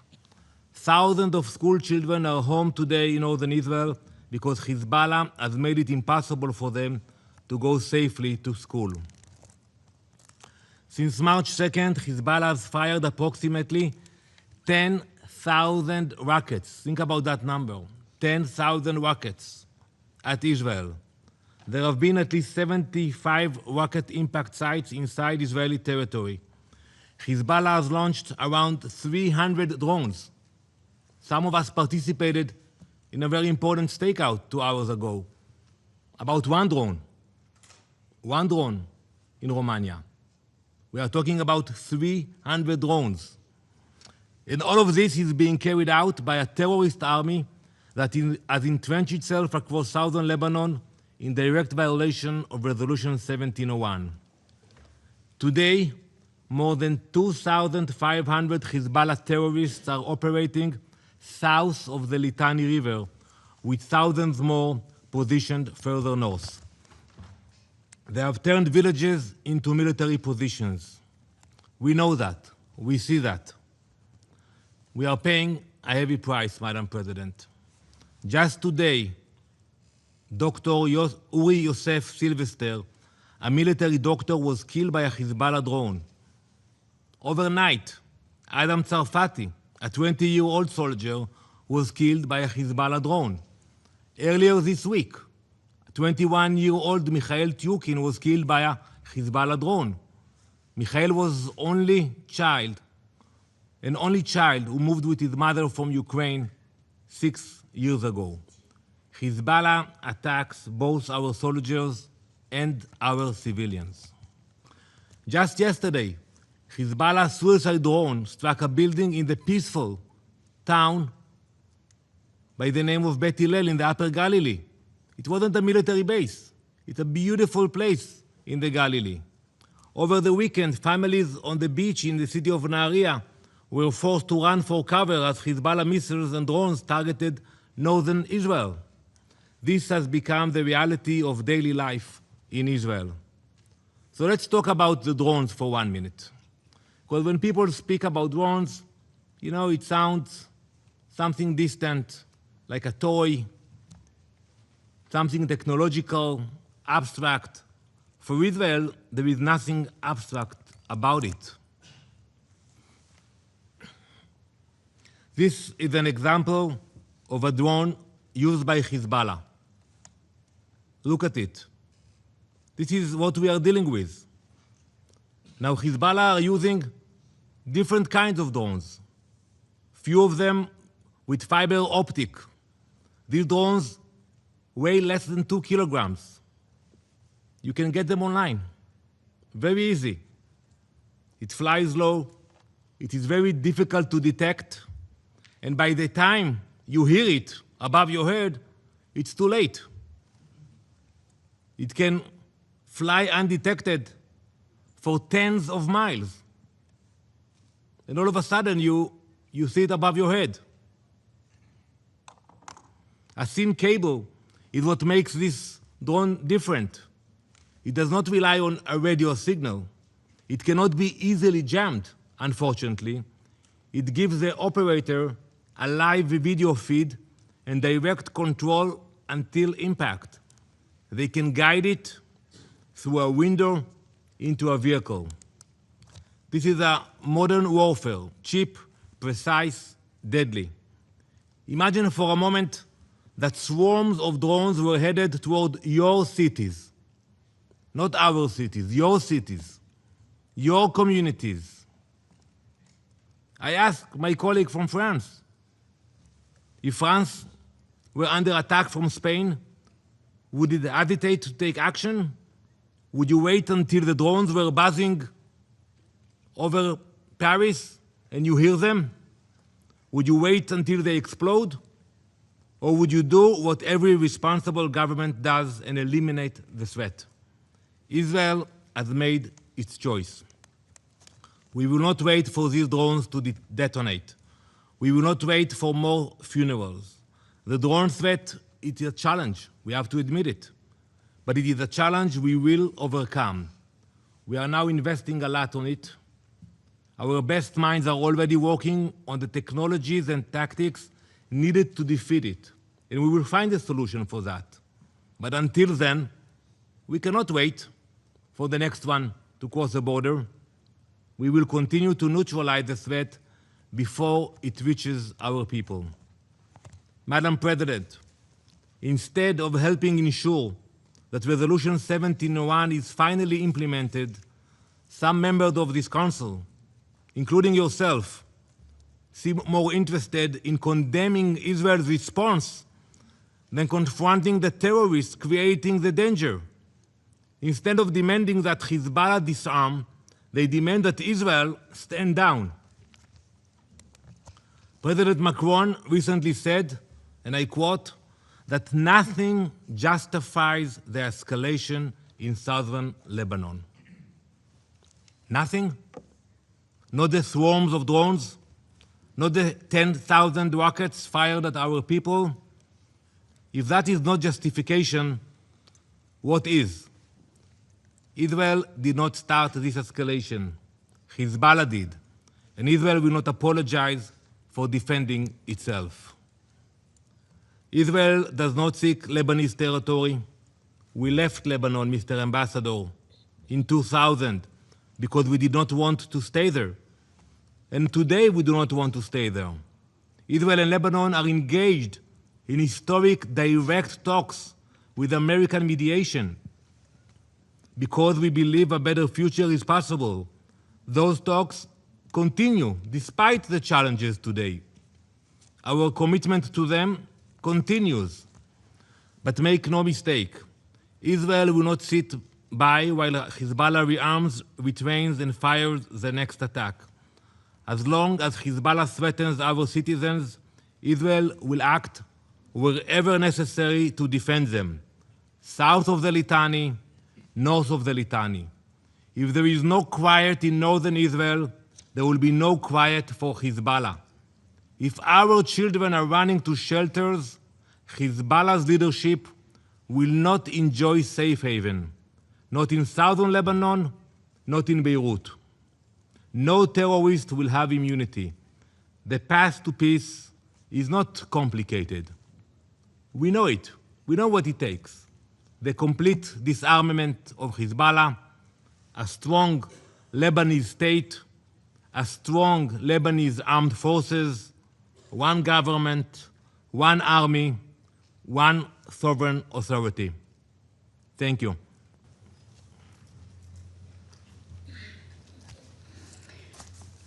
Muchísimas gracias por la intervención de Israel. No hay más oradores inscritos en la lista. Se levanta la sesión.